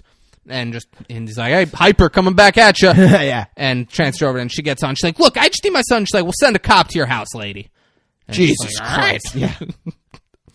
Yeah. Which is funny because I feel like it would somewhat be like that. I feel like you probably would get someone who's just heard it all, and they have to ask you these questions. Yeah, and you would be going. You'd be like, come on, stop it with the questions. My son, go make sure he's okay. A cop goes to the house. He knocks on the door a bunch. Kevin doesn't answer. This pissed me off. And the cop was super Chicago. He's like, hey, there's nobody in the house. I guess we're just going to chop it up that they miscounted and he's with the family. And then he leaves. The kid could be murdered in the house. And he's just like, nobody answered the door. What are you going to do? I swear to God, that's how he talked. I'm not just doing it trying to make it seem as if the parents didn't know what they were talking about. Yeah, he's like, ain't there nobody in the house, lady. What do you want me to do?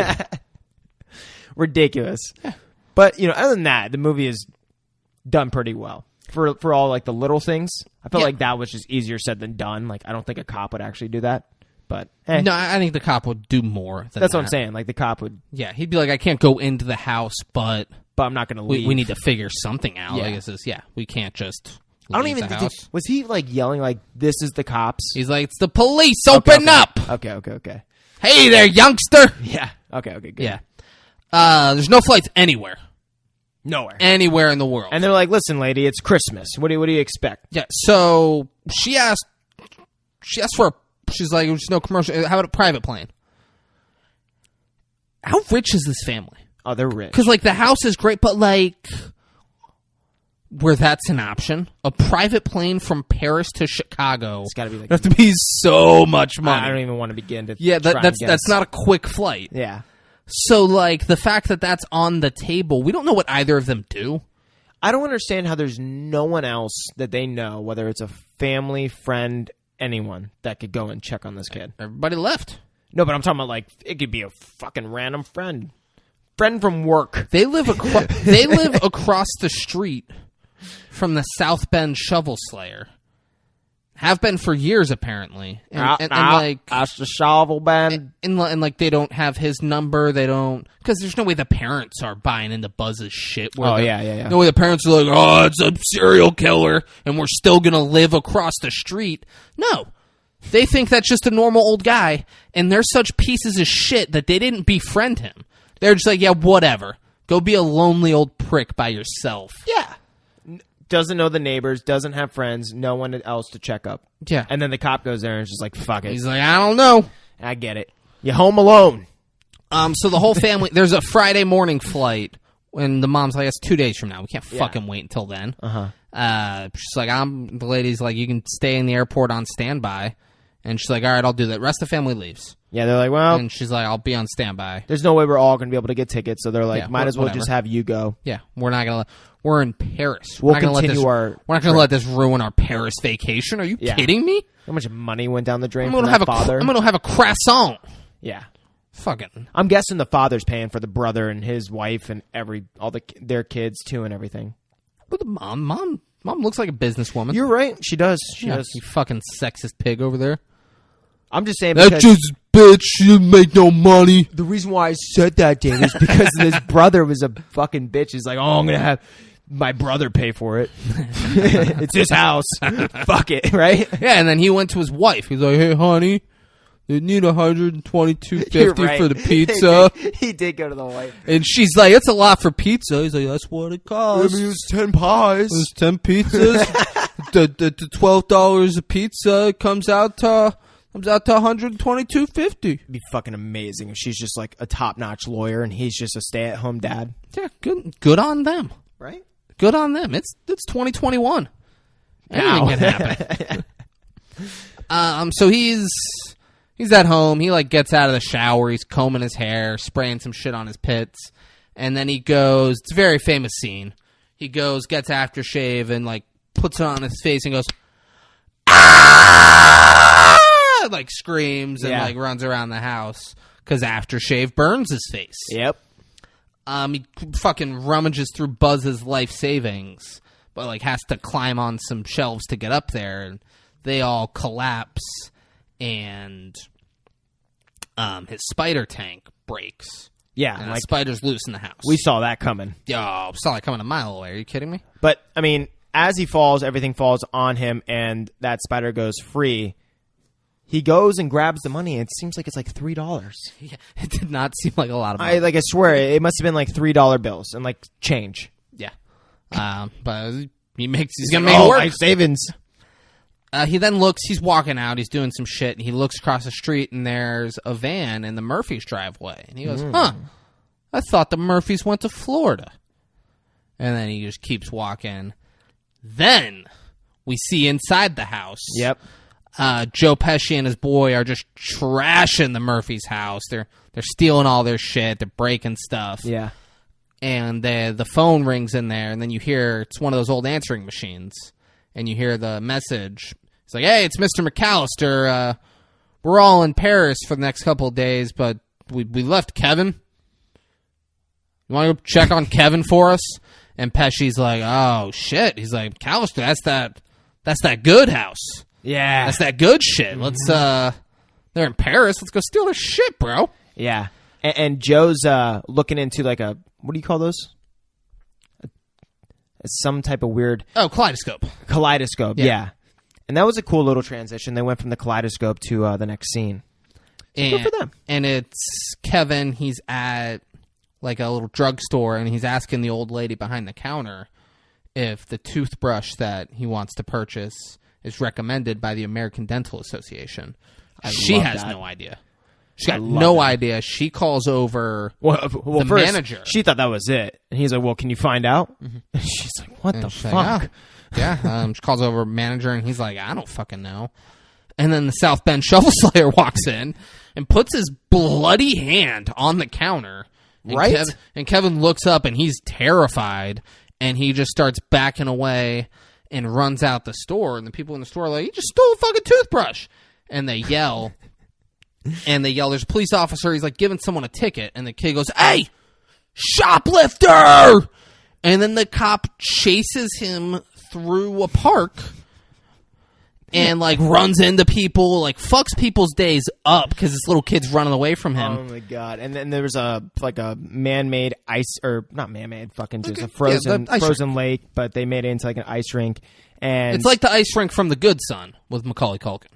He's big on ice skating. Yeah, but he just went in sliding through his knees and just apparently gained speed the moment he hit the ice with his knees. Well, when you got that kind of balance, you're always. It looked like he was picking up. And I mean always gonna pick up speed. That's right. So eventually he loses the cop. Yeah. And then he's like in his neighborhood and he's walking and he's got his head down and he's like, I'm a criminal. Honestly, David, Can't believe it. We were talking earlier. I'm a criminal. That was the only part that made me actually laugh. I like that part. I like that part. It was a good part. Yeah, because the kid did it well, too. We then, Joe Pesci's in the van, and we see Marv plugging the drains in the kitchen and turning the water on. Yeah. And then he gets in the van, and he's smiling. He's like, what are you smiling for? He's like, you did the water thing, didn't you? He's like, why do you do that? You're a creep. You know that? You always do that. And he's like, it's our calling card. We're the Wet Bandits. We're the Wet Bandits. He's so excited about it. He's like, we're the Wet Bandits. Huh? You and me. That might have been the one other part where I almost chuckled. I was like, I enjoyed that. So they're pulling, they're going down the driveway. It's a long driveway, and they're like arguing back and forth about whether or not it's a good idea to be the Wet Bandits. And Kevin walks in front of the van, and Joe Pesci has to like slam on the brakes. They almost hit him. Does like a thing in the front of the car, comes right there. Yeah. And then he like keeps walking, and he's like, hey, you better watch out, kid. And Marv goes, yeah, Santa Claus don't visit the funeral home. And he looks, and Joe Pesci smiles. Yeah. Almost like a commercial where it's like, ding. And he sees the gold tooth again. He's like, oh. And then he keeps Gets walking. scared. And Joe Pesci's like, what's that kid's deal? What the fuck's that? What? Like, as if almost dying wasn't enough. Yeah, he's like, why is he giving me that look? And then they start following him slowly in the street. And he looks behind and sees them and starts running. And they're like, why is he running? That's the best. That's my favorite part of this movie. He's like, yeah, I knew something was up. Why would he run? What's he running for? Yeah. Like, you're driving a van and following him. And my thing is, like, from his perspective, like, why would you want to make yourself seem suspicious in the neighborhood you're about to rob? Yeah. You know? So now they're chasing this fucking 8-year-old kid. Yeah. He runs. There's a nativity scene in front of a church. And for those of you who don't know the nativity scene, it recognizes the birth of our Lord and Savior, Jesus Christ. So it's Joseph and Mary. Mm-hmm. Mary, a virgin, mind you, gave birth to a child in a manger, like behind a motel, like with livestock and shit. And there were shepherds and wise men that came, and it was a great thing. But it's a very common thing around the Christmas time. Yeah, is the nativity scene. Yep. And he like very quickly apparently undressed one of the fake shepherds and put on the shepherd's clothes, and then stood there as though he was a shepherd, and it fooled them. They're like, he must have gone in the church. I'm not going in there. They're like, yeah, me neither. Let's keep driving. Smart.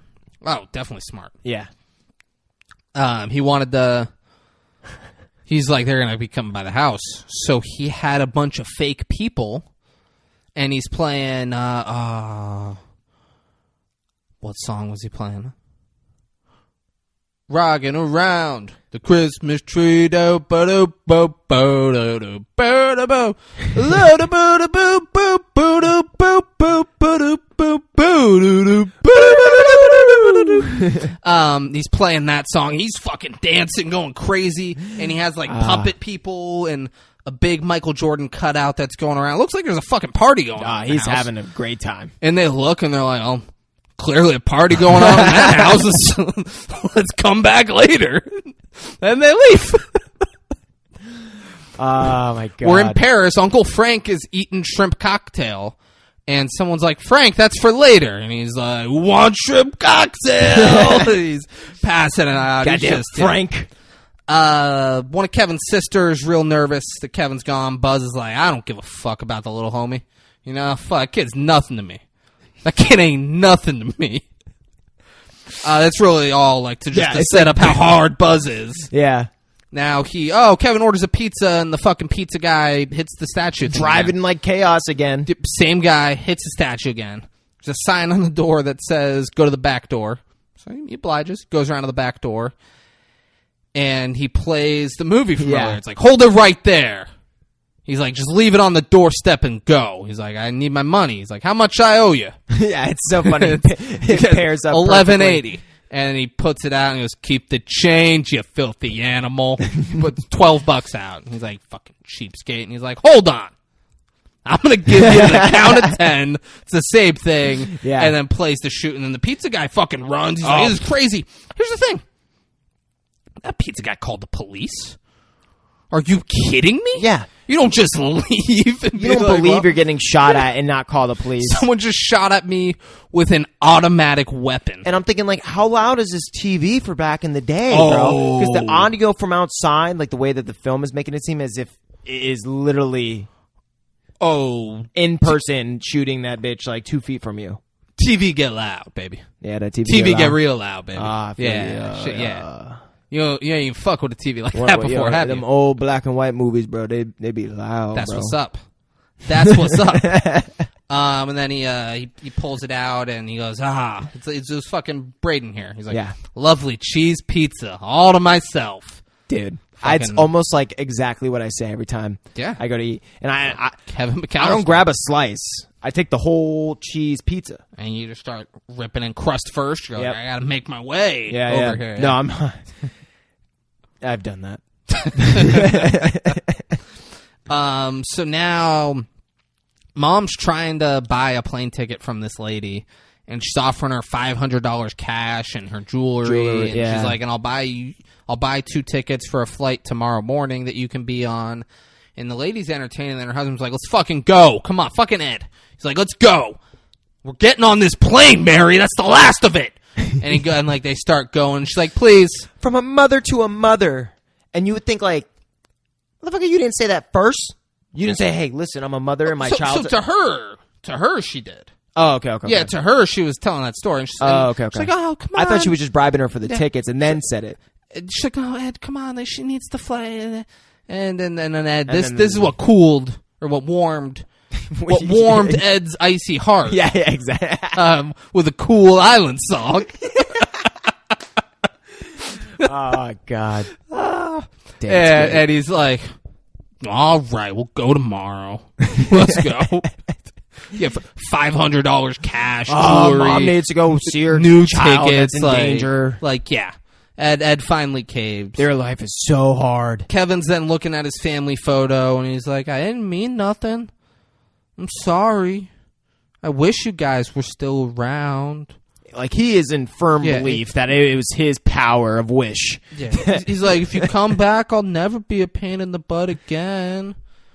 And then it's the next morning, and he does the aftershave again. And it's, because why not? If you fucking nail it once, you nail it a second time. That shit gets your day going. Yeah. He was fucking dirty. He hasn't felt so alive since. He's then grocery shopping, and the cashier is like, are you alone? He's like, am I alone? I'm fucking 8 years old. My mom's in the car. Of course I'm not alone. My mom's in the car. She's like, well, where's your dad? It's like, he's at work. She's like, what's your address? He's like, I can't tell you. You're a stranger. She's like, touche. He's like, take my fucking money and give me these groceries. Yeah. He makes her look like a bitch. And he's like, before you do that, here's a fucking coupon. Yeah. Bring that shit up. I want my $1 off. He was taking no shit that day. Then he's walking and the grocery bags break.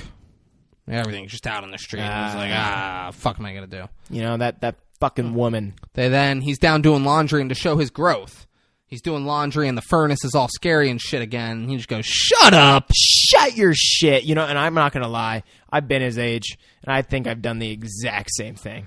You had a furnace in your house? You grew up in Florida. No, not a furnace. Just like all right, could be home alone, could be scared of something in the house, and then at a point you just realize how ridiculous you're being, even though you're young. You're just like, I swear, I think I've done exactly what he did, and just like yell at something that's like not alive. You don't scare me anymore.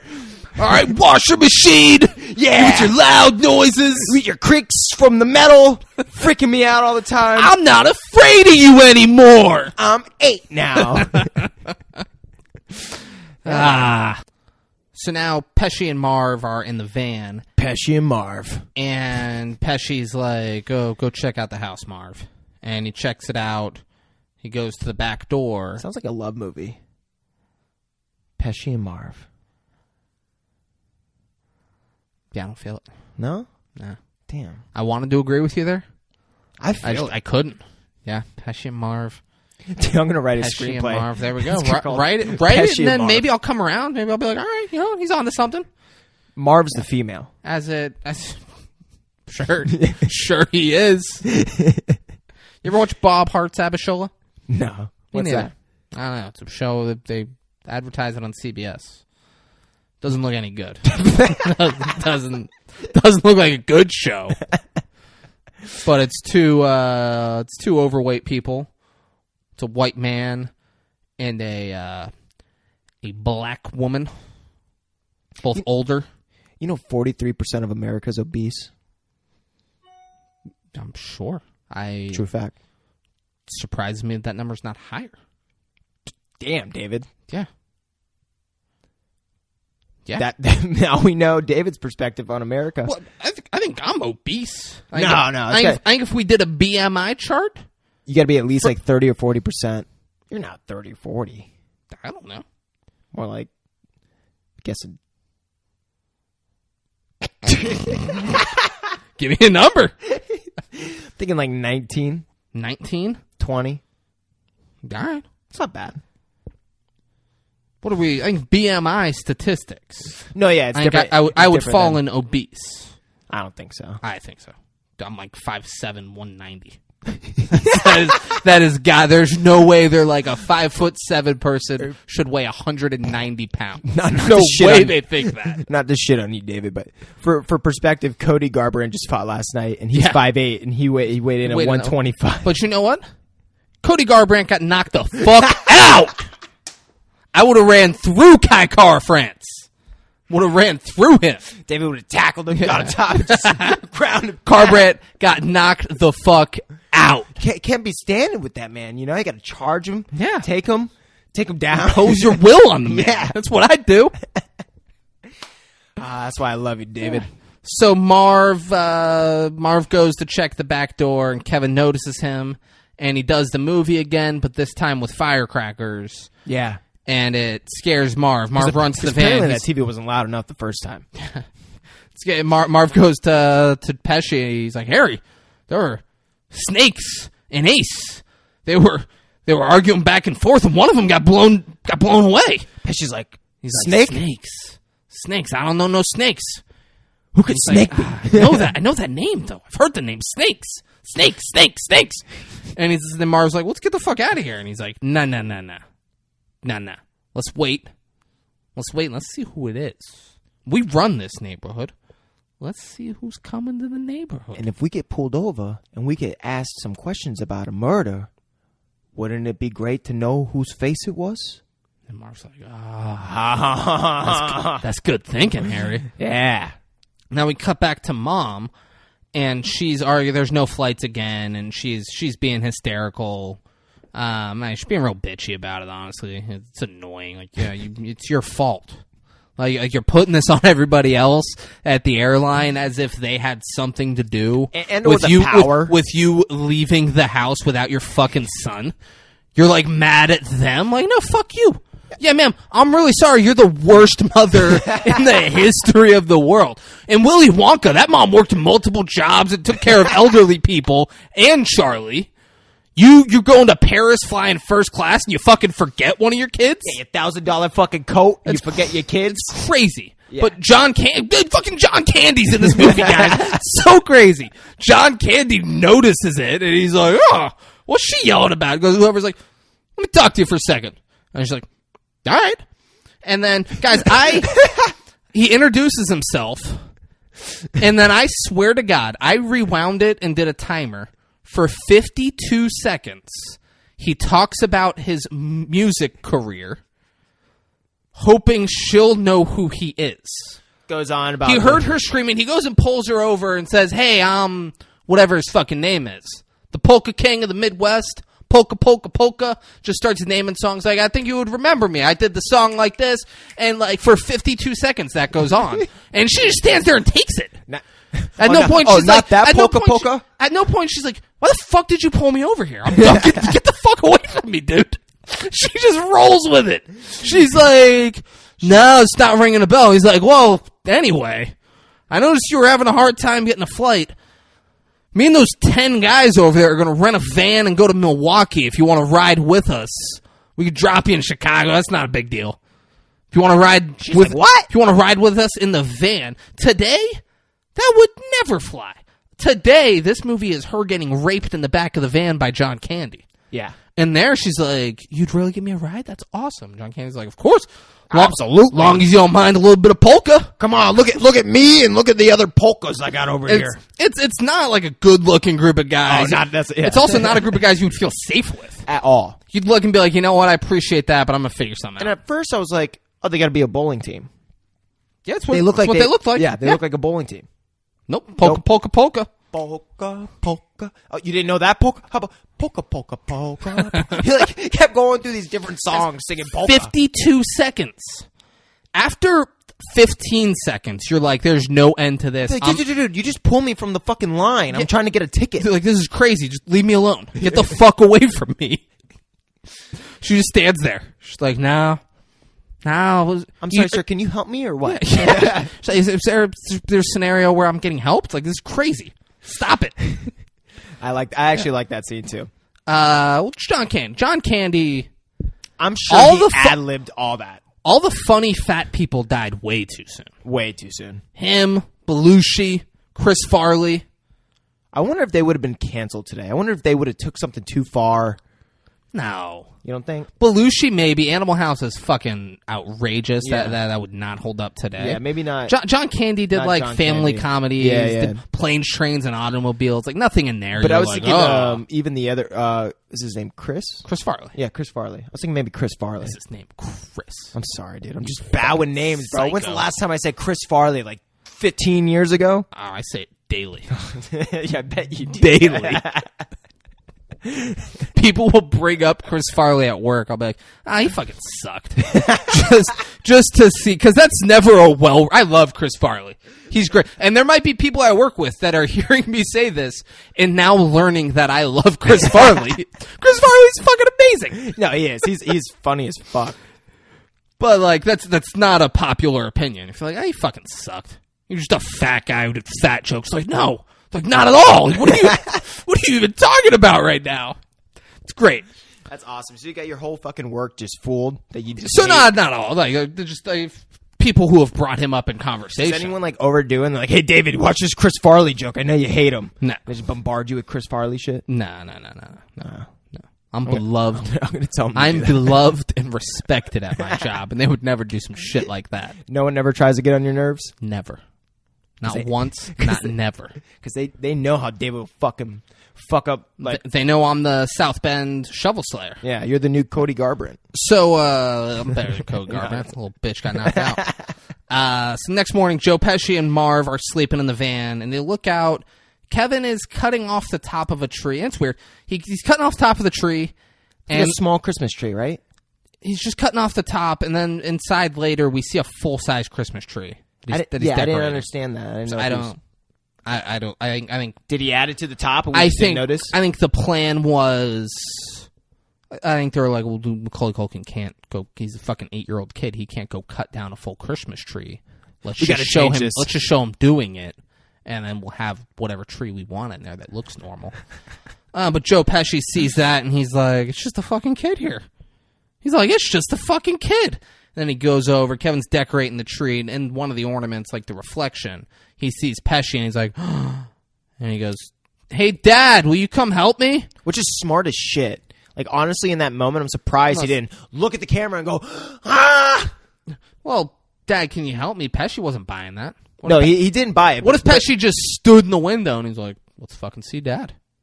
You're right. Yeah. He didn't buy it, but I was just thinking, like, oh, that's smart from Macaulay. And Pesci, like, goes over, and he tells Marv, he's like, hey, let's come back later tonight, which I don't...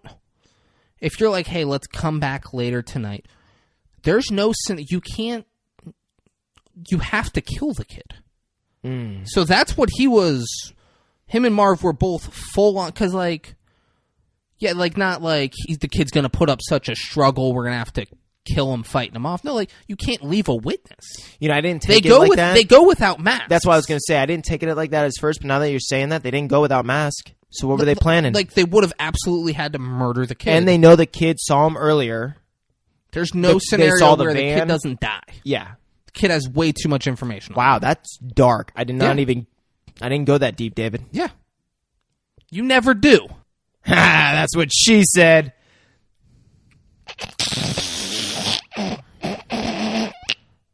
So, I hate you. Wow. That was good, man. That was good. Right? Good zinger. Yeah. Thanks. So Joe Pesci's like, I'm baffled that that's what just happened. So Joe Pesci's like, we'll come back tonight at 9 o'clock. It'll be dark then. And Marv goes, yeah, kids are scared of the dark.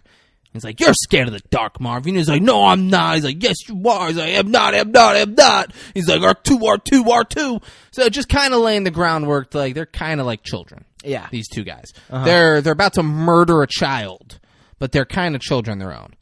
We didn't see Mom in the back and John. Childhood trauma, bro. We didn't see Mom in the back. They're in a box truck, too. It's not a van. John Candy said it would be a van. It's a fucking box truck that they're sitting in the back of, and they're playing their polka music, and he keeps sticking his clarinet in her face, and he's like, blow on my clarinet. Blow on my clarinet. Come on, do it. She's like, this no, is how really. I feel. And then at one point, like, she's like, no, I couldn't. He's like, come on, do it. And she goes, no.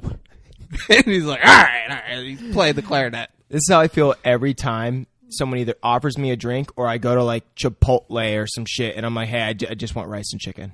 And like, so the cheese, the guac. Is this how you felt when we ate at Hurricane Wings? And I was like, dude, this queso's really good. Try some. You're like, nah, I don't want the queso. I was like, dude, like you. That was even a better example. I was like, dude, you eat cheese. Dip one of my fries too. Don't even waste one of your fries on it. You're getting an extra fry. Dip it in the queso and try it. You're like, nah, I really don't want any. I was like, you're a fucking asshole, man. You're a fucking asshole. I just dealt with that this whole weekend from my family because my family kept trying to make me like eat shit or try their drinks and this and that. And I just don't do that after anyone. Like unless I'm like maybe making out with you. You acting like we didn't make out? You're right, in David. The parking lot of that bro. Hurricane Wings. It's been a while, dude. Yeah. He goes up to this place called like Santa's Village or something like that, and this elf chick is closing the door and locking up, and he goes, excuse me, and he goes, hey, nice shoes. And she's wearing elf shoes, and he's like, I gotta talk to him, is he here? And she's like, oh, he's over at his car, you might be able to catch him. And then we see Santa, who has like a beaten down Honda that's all rusted, and he's like, oh, give Santa a parking ticket. What's next? Rabies shots for the Easter Bunny? Like, he's just fucking boom. Yeah. He's just all over. And he's smoking a cigarette, and Kevin runs up. He's like, hey, Santa. And the guy's like, fuck. And like flicks the cigarette, and he's like, oh, what's up, kid? And he's like, I know you're not the real Santa. I know how this works. And my brother was telling me, he watched this with his daughter the other day. And when that line happened, he's like, oh, fuck, are you fucking kidding me? He's like, Home Alone's gonna fucking ruin Santa for my kid? He's like, this is fucking bullshit. And then... That is hilarious. I never even thought that. Macaulay Culkin saves it, though. He goes, no, I know how this works. I know you work for Santa, and you report to him. And my brother's like, oh, thank God. And his daughter's like, that's what happens? He's like, yeah, like the Santa, the Santa at the mall, they report to Santa. Because you can't be at all the malls. And his daughter's like, that makes sense. Yeah. Yeah, like, but he was like, he's like, you fucking, like, Home Alone's doing this? Fucking Home Alone? It's gonna ruin my daughter's childhood? Right before Christmas? And he's like, by the way, it's a crazy thing. He's like, it's really important that you tell Santa that I want my family back. He's like, Mom, Dad, my brother Buzz, my sisters, even Uncle Frank. To Santa, like, are these people dead? Yeah. And he's just like, yeah, I'll see what I can do, kid. And then he's like, oh, well, hold on, let me, and the kid, he's like, let me see. He's like, my elf took the last of the candy canes home to her boyfriend. Let me see what I got here. He's like, no, that's okay. He's like, no, come on, everyone who sees Santa gets something. And he's got Tic Tacs and puts a couple in his hand. He goes, don't spoil your dinner. And he goes, I won't. And then he walks past a house where, like, a big family's celebrating Christmas together. And he looks all sad. Oh, my God. Kevin looks all sad. He's like, it's a family. Now we're just feeling bad for Kev. It's been a roller coaster ride for this man. He goes into the church that he hid out in the nativity scene of earlier.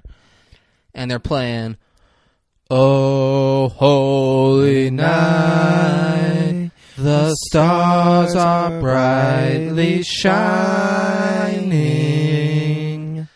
It was fucking. Let's Right? that shit up. Yeah. We nailed that one. Thanks. And he goes in and sits down, and the South Bend Shovel Slayer's across the aisle, and he sees him, and he gets up and walks over, and sits down, and he's like, that fucking ginger bitch up there singing in the choir is my granddaughter. And he's like, she's about the same age as her. You know her? It's exactly like that. He's like, she's about your age. You know her? And he's like, nah, I don't know her. He's like, huh. And he's like, all right, you live next to me, don't you? He's like, you know, you don't have to be afraid of me. There's a lot of rumors going around about me, and I'm here to tell you those aren't true. In this part, the whole time I'm like, there's no way that's the thing. When he's sitting here like, all those rumors about me aren't true, you don't have to be afraid. I'm like, he's the fucking South Bend Shovel Slayer. Like, Now it's for sure. Like, 100%. He's murdering people with shovels. This is a crazy movie. He's like, you people talking shit about me? People talking shit about me? You don't have to believe that shit, Kevin. It's not real. Don't believe it, all right? Whose fucking side are you on? You my boy or you my boy? Are you my fucking neighbor or what? It's like fucking. I thought you were saying another word that started with N. I was like, oh my God. I was like, Jesus Christ, Braden. It's Christmas. I really wish, though, Macaulay, when he walked up and was like, do you know my granddaughter? He would have been like, yeah, why do you think I'm here? I'm watching my bitch sing. Back up off me, Gramps. The old guy, then he's like, have you been a good boy? He's like, yeah. He goes, you swear to it? Yeah, but your granddaughter has been a good girl, has she? She's been a naughty girl.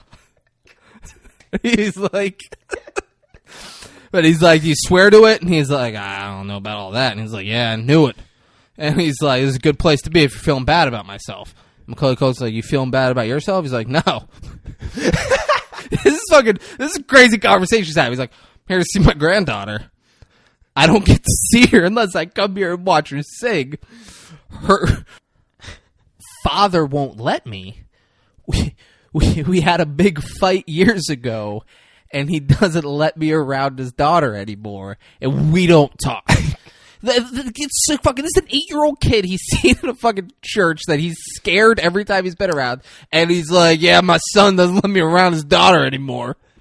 Don't believe the things you're hearing about me, kid. I'm a good guy. If I'm Macaulay, I'm like, all right, I'm gonna go. It's like, hey, good talk, I'm leaving. But he engages. He's like, oh, why don't you guys talk? He's like, why don't you call him? He's like, I'm afraid he won't want to talk to me. And he's like, you're too old to be afraid. And the guy's like, you're never too old to be afraid. And he's like, yeah, I used to be, oh my God, I used to be afraid of the furnace in the basement, but then I had to do laundry, and I wasn't afraid of the furnace anymore. You should call your son. He's like, I bet your granddaughter, do it for your granddaughter. And he's like, I send a check every year. And he's like, yeah, he's like, I wish my grandparents had sent the check. They just sent me a sweater with a bird on it. I'm 8 years old. You get beat up doing something like that. I know this kid who got wailed on just because there was a rumor that he had dinosaur pajamas. Like, it's a fucking crazy conversation. The old man shouldn't be talking to kids. Yeah. And then Macaulay Culkin's like, well, I gotta go. Call your son. And the guy's like, Merry Christmas. Then the church does a dong, and it starts playing.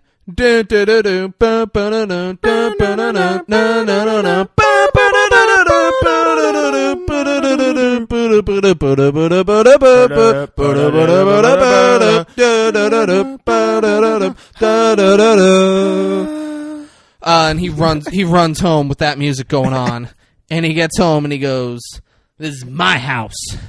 I have to defend it." Bro. And then he has fucking blueprints of the house. And I'm that like, he drew. They're written in crayon. He drew them. the only thing I wish that he did was, instead of watching the other movie that they were doing, and it's okay if they had that too, but maybe even something else that shows how the fuck this kid got so smart and meticulous with, like, the shit that he's about to do. He just got hardened, man, you know? Living on your own, you Gotta get hard. protect your home. Get hard. So he has to defend it. Defend his house. Yep. And he's not afraid anymore. He's not. He's like dumping water. He overcame the furnace. He's dumping water on steps outside and putting like fucking goo on the steps inside. And you see the spider a bunch of time. He does a bunch of stuff. He's setting the house up. Yeah, you see like rope attached to certain shit. You don't really know what the fuck's gonna happen. You don't know exactly what's gonna happen or what's going on. You can just tell he's setting shit up like fucking Rambo in the first movie. You know it's gonna be or the 2008 version, which I thought was the third. That's the best one though. Yeah, I haven't seen the first three, but this is the best one by far. Yeah. This our river. You get off our river now. Don't take bow. Pesci and Marv show up at the house, and Marv's like, "Let's go around back. Who knows? Maybe he'll let us in." Yeah. And Marv goes, "Yeah, kids are stupid." Yeah. Yeah, we're going. What are we gonna do to him, boss? Yeah, boss. And then Macaulay Culkin is sitting at the table. He has a plate of mac and cheese. He's got a glass of milk, and he has a candle set up here and here. And he goes, "Please bless the highly nutritious meal of microwavable macaroni and cheese, and please bless the people who sold it on sale. Amen." Amen. And then he has a fork and a knife. It's just mac and cheese. Yeah. He has a fork and a knife, and he goes to cut and start eating, and then it's 9:00. And like there's like a dong thing. Yeah. So he's like, it's go time. Puts it down, blows out the candles, goes and gets ready. He is fucking prepared mentally, spiritually. He's not prepared.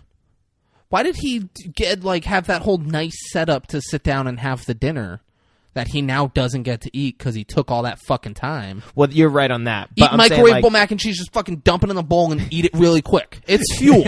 You're about to go to war with two grown men. You need fuel. You can't be running on fumes. You're right. I meant like once when they rang he knew what to do. Oh, he's ready at that point. He's like, Yeah, all right, yeah. let's go. Let's go. Didn't eat the mac and cheese. That would have been He grabs valuable carbohydrates. He grabs the BB gun and cocks it. What and was goes, it, though? "This is it. Don't get scared now." Yeah, you're right. Well, what was what? The BB gun, because we'll What get to was it? It this. was a BB gun. Was it for sure a BB? Because I know BB guns will pierce flesh. That's why I bring it up. I mean, they're not gonna have the guy be a bloody mess. Just fucking wandering out. He's got blood pouring down his face. It's a PG movie. Like they couldn't show just busted up. Some of this other gory. shit gets pretty graphic. Yeah, but they never show blood. Kinda. His face is red from the iron. Let's We'll fucking get go to on. it. Yeah. The bloody hand. They can't show blood rolling I down a feel you. guy's face in this Yeah, movie. yeah. That'd be wild. Yeah. Joe Pesci, they knock on the back door, and Joe Pesci says, "We know you're in there, and we know you're all alone." Fucking crazy. Yep. Do you know what Marv says? He's a stupid kid, boss. I don't Nah. know. He goes, hey, it's Santa Claus and his elf. And, like, they're laughing and nudging each other. Pesci and Marv. Kevin, there's a doggy door on this door, and he sticks it through and shoots Pesci in the balls. And Pesci falls down. He's like, oh, get that fucking kid. Fucking get him. Kill him. I want his head. I want that kid dead. And Mark sticks his head through the doggy door, and he's laying there, like, he's laying with his feet up, and he just got the gun, and he says, hi, and then shoots Marv in the forehead. This is where Braden wanted blood, I think. This is exactly where I wanted He's blood. like, his face would be fucking destroyed. Are you kidding me? Last time I shot a BB gun, I killed something very, very easily. Very easily. So easy that Braden couldn't believe it was that easy. Yeah. So he killed something else. And then after that, Braden was just like, well, now killing is so much fun. I'm just going to do this, and I'm going to progress to bigger and bigger things. And now I got a new hit TV show on TBS where I kind of like, I go and buy and flip houses, but then I murder people in between. It's cool. I don't like the route you went with that, man. No? Nah. I mean, there's white people renovating houses. There's every other nationality. I can't murder and flip houses. It would have been funny how we just progressed to, like, and now I kill people. Flipping houses didn't need to be part of it. TBS, the Turner Broadcasting Station. You think they're going to air something like that? They don't. That's some HGTV shit that you're talking about. God damn it, David. Yeah. Ted Turner. Why don't you become my manager? Ted Turner almost brought down the WWF with WCW. He got in the wrestling business, and he almost brought down an empire. You're right. You think he's doing that bullshit? No. Sorry. You know who else isn't doing that bullshit? Who? Kevin McAllister. Because Joe Pesci goes around the front, and he's like, I'm just going to go in the front door. Nope, the stairs are all wet. He fucking falls. They both fucking fall. Falls. We'll get to Marv yet. We'll get to Marv when we get to Marv. Okay, bro. Pesci falls. And then Marv's like, I'm going to go to the basement. Then what happens to Marv? You better fucking get it. You better fucking get it. He slips and falls. Falls down. Down like, all the way. Yeah. He went down like 6 stairs. They both struggle to get up. And like Marv eventually gets to his feet, and he goes to. They both have crowbars, by the way. I don't know if that's been said. Yeah. They got crowbars. They got crowbars. And Marv goes to like fucking break the door open, and then realizes the door's open, so he just opens the door. And the first time he gets in between the door. The second time he just fucking sticks it right in between like the literal framing wood piece. He's gonna rip it off. He's just like, I'm fucking destroying, and then he's like, oh, I'm in. And then after that scene, ain't that some shit? They're like, God damn it, Marv, bro, you didn't have to fucking put this is a real house, dude. Like, we're gonna have to change the whole frame of the door now. We told you just to do it lightly. Shoved it right in the door. So Marv's in. He goes to pull the light, like a little light string, but it's a fake light. It's right above the laundry chute, and he looks up, and an iron just fucking hits him in the face, and he goes down. Yeah. And then we cut over to Pesci. He's at the front of the house, and he gets up the steps this time, and he goes to grab the doorknob the way nobody ever in the world grabs a doorknob. He like that puts around the palm door. on so like it. here's the doorknob. He like that around instead of like every other fucking person in the world. He's like, let me get into that house. Yeah.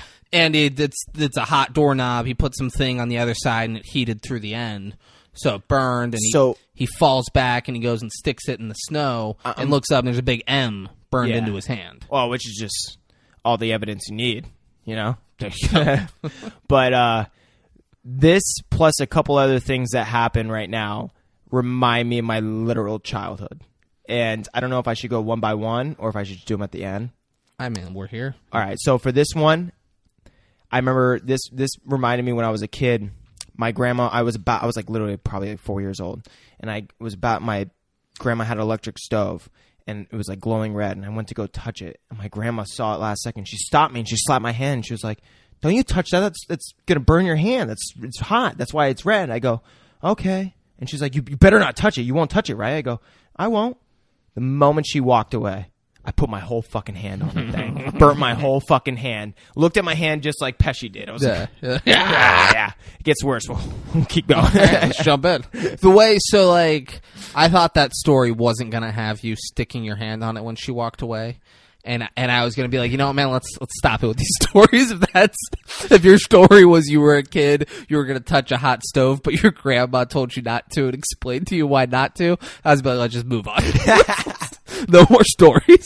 So I learned the fucking hard way. Had a nice. You pulled it in. You pulled it in. I That was got good. you. David's like, God damn it. Yeah, you started it. I was like, this sucks. I was like, this is a fucking dumb story. There's no way Brand's gonna get crazier than that. I'm like, of course his grandma stopped him. Like, good grandma. She understands. What's funny is I stood right there. I didn't walk away. I was like, no. Yeah, no, I would never, grandma. She was like, okay. Like, this fucking old bitch doesn't know what she's talking about. Didn't move a foot. I was like, freaked out. And my grandma didn't even walk in the room. She was like, let me guess, you just burnt your hand, huh? Like, yeah, dude. It's really hot. Yeah. Now we're in the basement.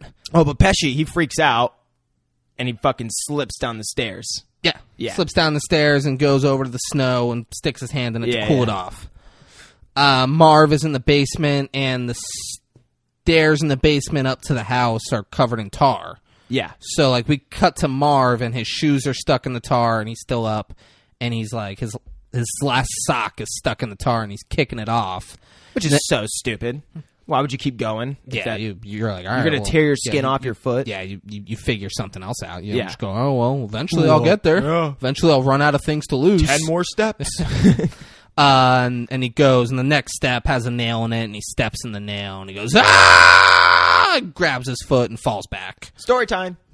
I stepped on a nail before. My fucking, during a hurricane, my whole fence blew down. These guys that my dad hired who speak only Spanish were like, oh, come over. And then I come over, and it's a bunch of snakes, like 15 snakes. And I'm like walking across the fence, and none of them told me there's a shit ton of nails all over this fence, and I'm barefoot. And I stepped on a nail and went all the way in my foot. That story's not as good. It's not as good. Not as good. But the whole point is that I fucking feel these guys watching this, and I was just cringing the whole time because I know the fucking feeling. I stepped on a Lego once. That hurt. Those things hurt. Harry is Joe Pesci's character. I don't think I called him Harry once this movie, but his character's name is Harry. He goes in through the kitchen door, and there's a fucking flamethrower thing hooked up to the kitchen door, and when he opens it, it hits a thing, and it burns the top of his skull, and he's like, ah! He sat there for a second. He runs, he's like, ah! What's happened? And then runs and just dives headfirst into the snow to cool off the top of his head. That was a lot of hair and makeup for what they did, because like his entire scalp looked very legitimately burned. Immediately. Exactly. It was well done. Yeah. Pesci then gets back up and goes in, like, just kicks the door in and goes in. And Kevin is in the next room, and he goes, oh no, I'm really scared. This kid, he just talks shit the whole movie. Oh, he's great. And he's like, it's too late for that kid, you're dead. And he opens the door, and there's plastic wrap that like goes in his face, and he's like, oh. The whole time, Joe Pesci is going, like that's like a fucking penguin, like cartoon anger. Yeah. The whole, from this point, like from earlier, but like that's his thing. It's like, and he like pulls the thing off, and then takes another step and hits a string. And a fan goes on, and it blows feathers on him. Yeah. Like that one would have taken a decent amount of work to set up. Yeah. And it's the least effective of all the things. For sure. Like, he's annoyed and stops longer than he should have. But there's no point. He just has feathers on him. Yeah. The kid was like, oh, fuck him up with that. Yeah, that'll show him. Yeah. He'll be all embarrassed. He's got feathers on him. Marv comes in through the window where the Christmas tree was, and there's ornaments all over the ground. And because he's barefoot, he steps on the ornaments, and he's like, ah! That hurt. Hurts. You got a story? You step on an ornament before? Kind of, but no. Now Harry and Marv are back together. Woo! And Pesci, Harry, looks at Marv and goes, Marv, why the hell did you take your shoes off? And he just looks at him and goes, why the hell are you dressed like a chicken? Like, great little moment those two had. They haven't been with each other. A lot of weird stuff's been going on. Oh, he's like, forget about it. Oh, David, I forgot the third one. You got feathers all over you once? No. I'm talking about their slip and falls. You remember this one.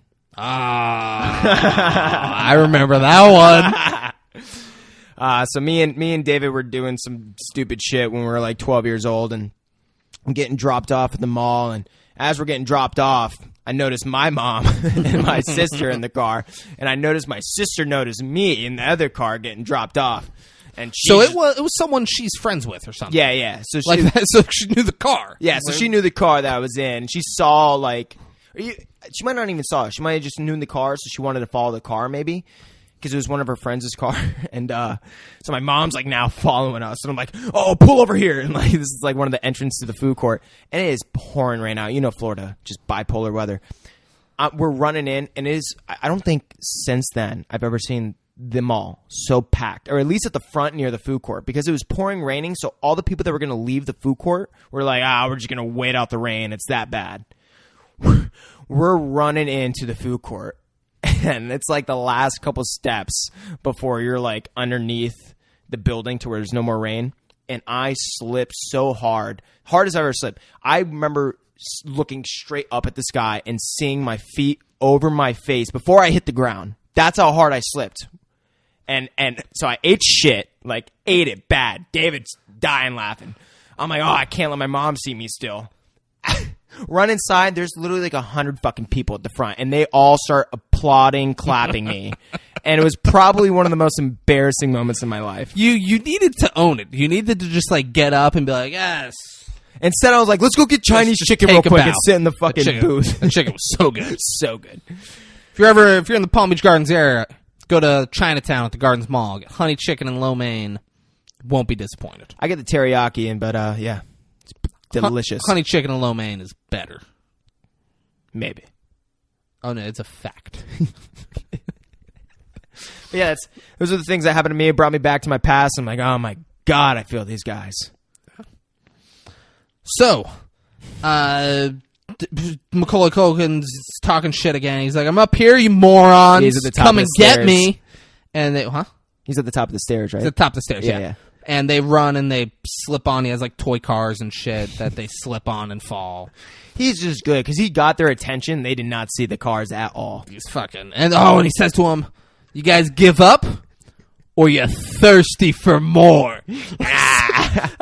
Like, if I was them, I would want to... I'd be like, I'm fucking murdering this kid. I'm going to strangle him to death. But that's basically what they're feeling. Dude. Like I would be so frustrated with this fucking kid. I would be like, I have to kill him. Yeah. So they go up. He has paint cans on a rope. They're like 3 steps up. And he throws one. Pesci ducks it. It hits Marv in the face. And Pesci goes, don't worry, Marv. I'll get him for you. And he turns around and gets hit in the face with a paint can. So good. So they get up from the paint cans at some point, and Pesci's going up the stairs, and he's like, you bomb me with one more can, and I'll snap off your cojones and boil them in motor oil.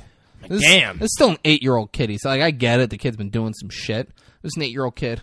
The next thing that happens fucking infuriates me. Let me hear it. He calls the cops. When did the fucking phone start working? There's never a point where the phone company's like, we got him up. The phone, he calls it from his house. There's a phone in his fucking parents' room. He just pulls it up and calls 911, and he lies to him.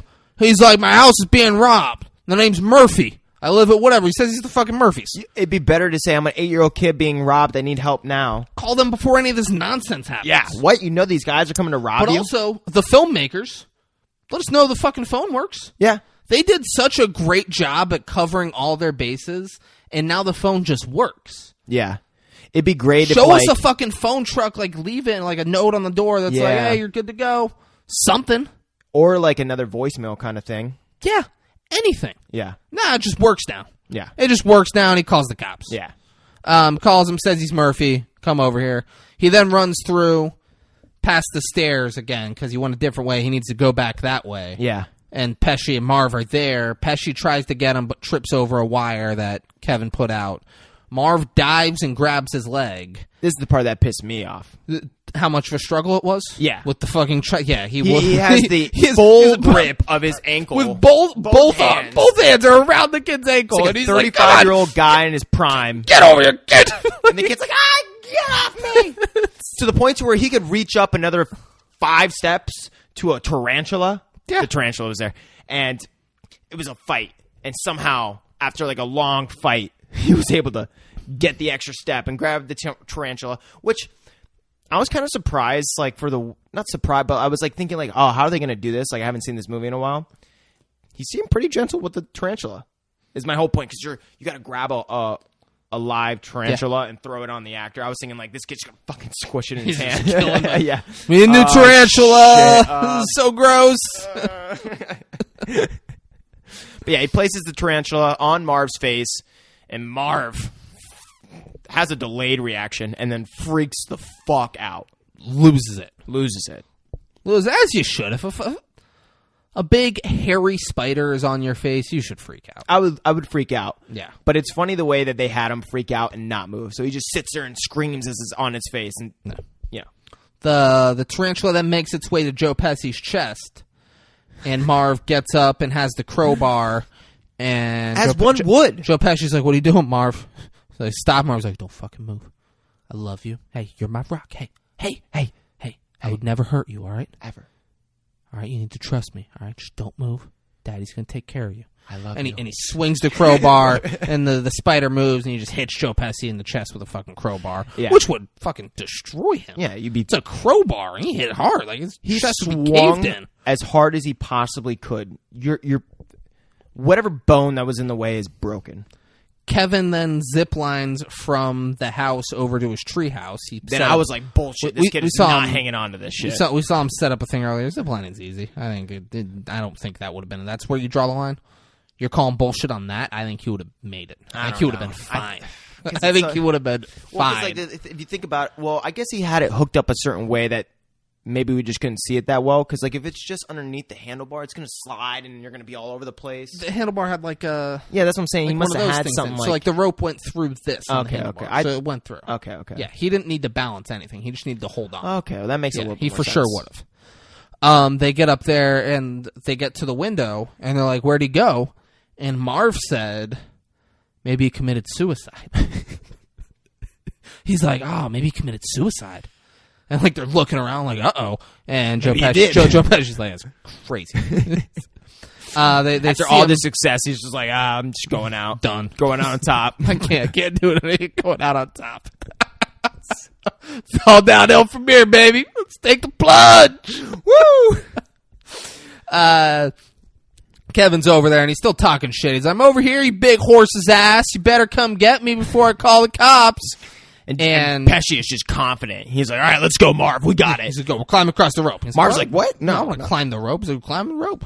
What, you little bitch? We're climbing the rope. It's so stupid. Like, just go downstairs, run over, and climb up the fucking the tree house, whatever it was. Or it's not a 7-story house. That's what I'm saying. Jump down. It's very snowy. The drop from that rope to the ground is like 10 feet. That's what I'm saying. Like, you can land right. You're going to be fine. And just run over. Yeah. They don't do that, though. They climb the rope, and they get about halfway, and then they look, and Kevin has cutters. And he's like, "I'm going to get you." And then he cuts the rope, and they slam into the house and then fall in the snow. And then he climbs down, and they're getting up as he's climbing down. He should not have cut it. If they were afraid of that fall, you're like, all right, this is best case scenario. They're trying to climb the rope across. I'm gonna get way ahead of these guys. Yeah, I'm gonna get way ahead of them. Cuts the rope, they fall, and then he's running. He's like, "Follow me, guys!" He's across the street. He's still talking shit. He's like, "I'm gonna call the cops in there. Better stop me." Like a little fucking cunt. Dude, and like, no care about his own safety. Better stop me. And then he goes and like they have a fucking like looks like a bomb shelter to go into their basement. Yeah. And he goes through that, and Joe Pesci's like, nah. We're not playing his fucking games. We're going to outsmart this kid. We're going to go that way. So he goes down. He's in the basement. The water's running, and the basement is flooded because the wet bandits robbed it earlier. But this also tells me that he didn't like scope out the Murphy's house. Yeah. Prior to doing this, he's going in blind. That's what I'm saying. Going in complete. You go there and be like, oh shit, their basement's flooded. This might not be the way I want to go. Not only that, it's like, why would you want to cause something that could bring more attention around that moment? Like maybe, when you start flooding it, but like maybe there's some electrical fire outlet because of that, and then it brings attention to that street because he's like flooding the house. I don't know. You're overthinking it. No, you're just disagreeing with the wet bandits being a thing, right? Kind of, yeah. I'm saying, so I agree with you. Yeah. It's fucking retarded. Yeah. Yeah. Sorry, R-worded. It's not a good idea. It's a dumb idea. I'm talking about him. Like, he didn't go scope out. His plan was to lead them to that house. And he didn't scope out that house. Didn't have a plan. He's got to no bring idea what's going on there. Yeah, like you did all that other crazy shit. He had no. He's like, oh shit, it's flooded down here. This is crazy. Oh fuck, fuck, bad idea. So he's cutting through the flood, and he goes up the stairs and opens the door from the basement into the house, and they're waiting for him there. Yep. And Pesci goes, "Hiya, pal," and they grab him. And they put him up against the wall. Well, actually, they hang the back of his shirt on a hanger, or what a door hanger. I mean. And Kevin said, "You shouldn't hang me on that coat rack, Johnny. My mother hanged me on that coat rack once. Once." It's weird how you forget some lines sometimes. Yeah, like I forgot that line completely. It's not a real line from this movie. Oh, that's I can't. It's like a very old comedy where this guy keeps being like, "You shouldn't hang me on a coat rack, Johnny. My mother hanged me on a coat rack once." I'm like, I don't remember once. Saying that. And then he's like, "You shouldn't shoot me, Johnny. My mother shot me once. Once." It's a very old movie. He did not say it. That's so funny. They hang him on the coat hook, and they just say all of the things that they're going to do to him. Yeah. And he's like, "We're going to burn the top of your head and smash you in the face with paint cans and an iron and put a nail through your foot." He goes, "But first, we're going to bite off each of these little fingers one by one." And Joe Pesci... It's like about to bite his finger. So, fun fact on that. Macaulay Culkin was like, "Joe Pesci really bit me in one of the takes and broke skin." No way. He's like my finger was bleeding. We had to stop. They had to tape me up. It'd be great if he had like some disease too. He just gave. Ruined that kid's life. Yeah. Oh my god. Yeah. Be wild. No, so he's about to bite him, and but then the South Bend. I thought it was Bound. South Bend, Indiana, where where University of Notre Dame is. Nice. The South Bend Shovel Slayer makes the save. Comes in with the shovel. Hits one of with the shovel. Snow shovel. Bananas. Big snow shovel. Hits one of them in the back. That would make such Marv a loud like metal sound. Hits Marv in the Ding. back with it, and then Pesci turns around and he just fucking hits him in the face with it. And look at that. So the South Bend Shovel Slayer, he's like, "Let's get you home, Kevin."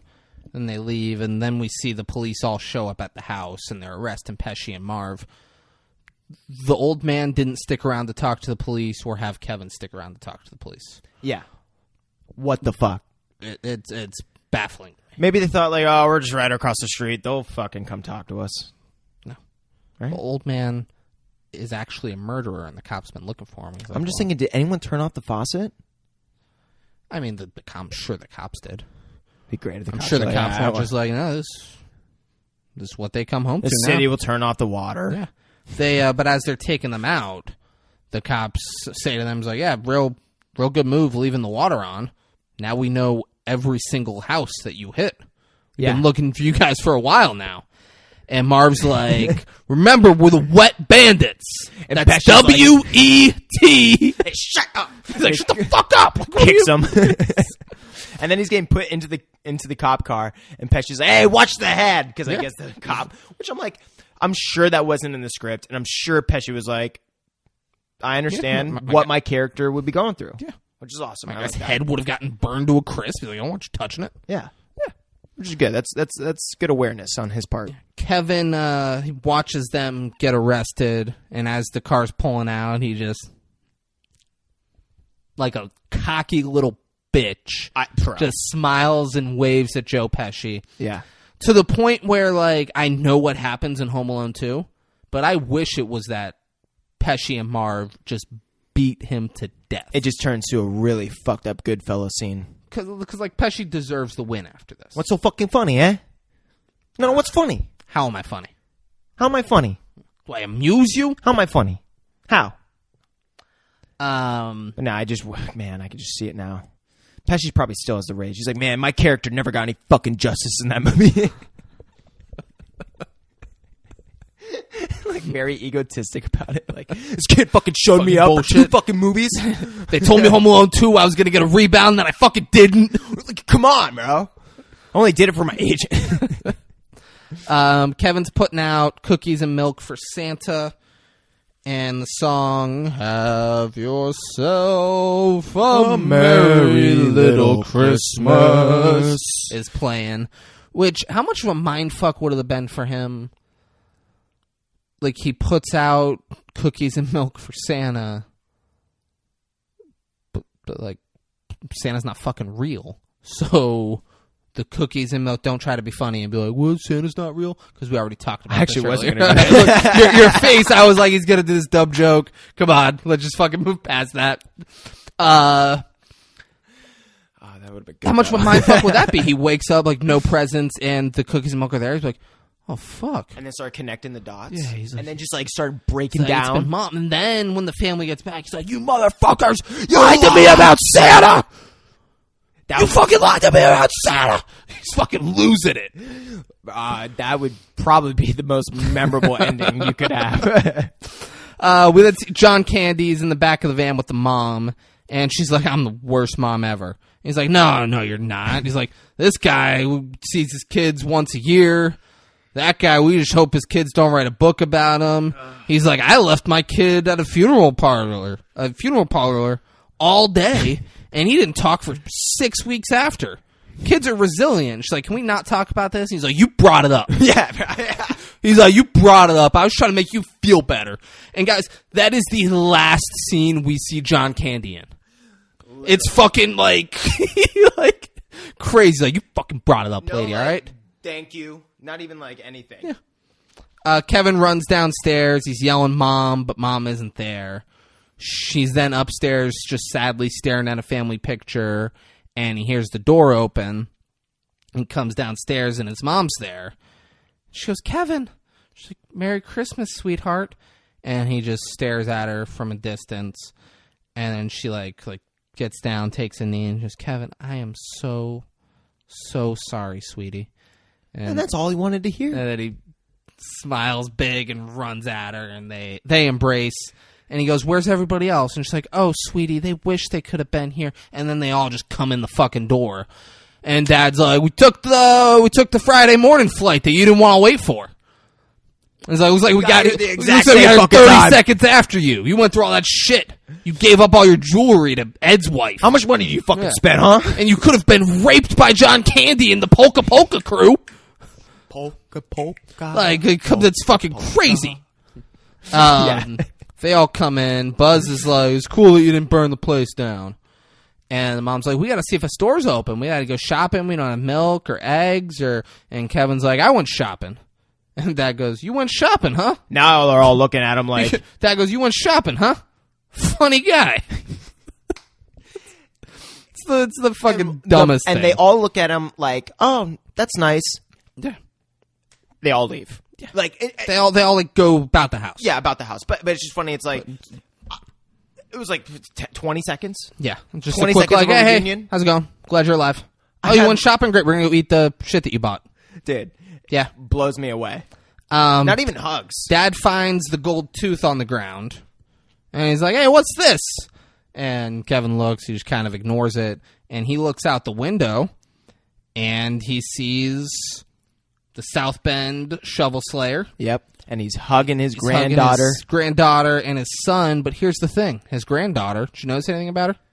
Was it different hair? She wasn't the fucking ginger girl that we saw the night before. I was trying to think, like, is this dark ginger? It was some fucking. It was full ginger in the choir. No, yeah. And it's just some brunette girl now. That's why I was like, is it just maybe the lighting or something? It is different actors. Yeah. That's... And him and the South Bend Shovel Slayer, they wave at each other. I got chuckled. And then you hear Buzz scream, "Kevin! What did you do to my room?" And then it ends with him be like, in the camera, like, and then the credits roll, and that's Home Alone, ladies and gentlemen. Woo! Great movie for the holidays. Great movie.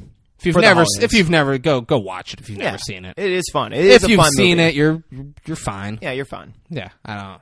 No, it is a good movie for what they went for. They hit, they did everything right for the most part. Maybe a couple little things, but yeah, it was fun.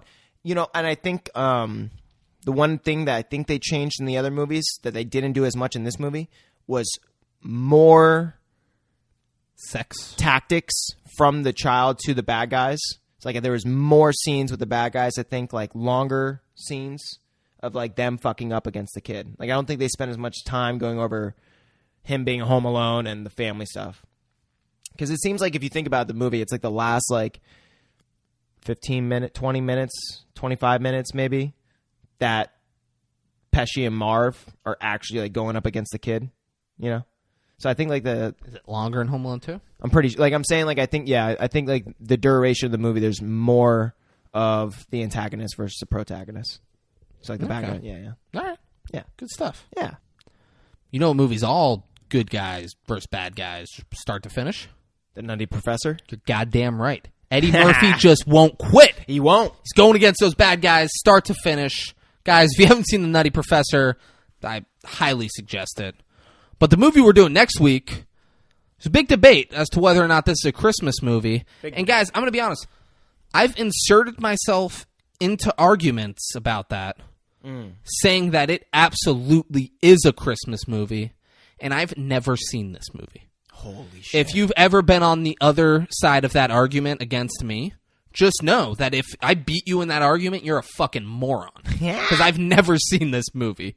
Guys, we're doing Die Hard. Woo! Bruce Willis, 1988 action thriller. You want to watch Die Hard before we record an episode on Die Hard? Do you? You should watch Die Hard before we record an episode on Die Hard. I'll tell you where to watch Die Hard before we record an episode on Die Hard. Where?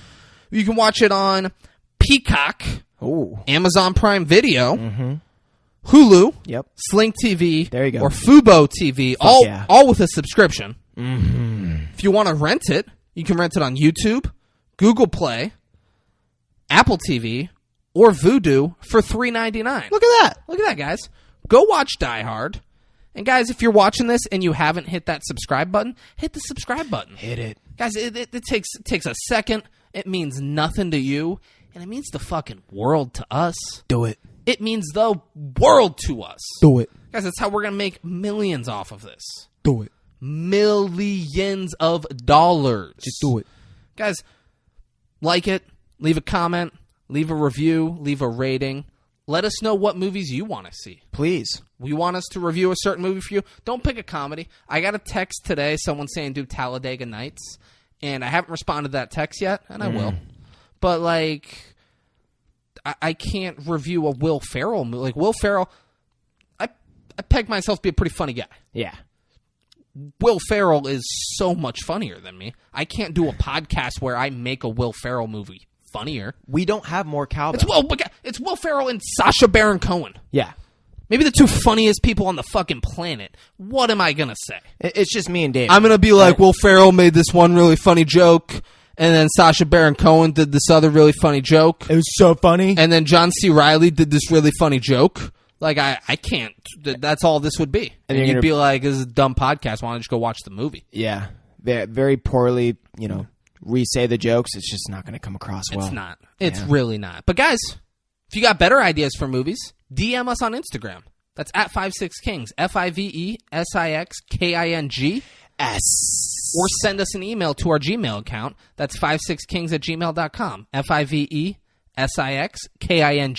@gmail.com.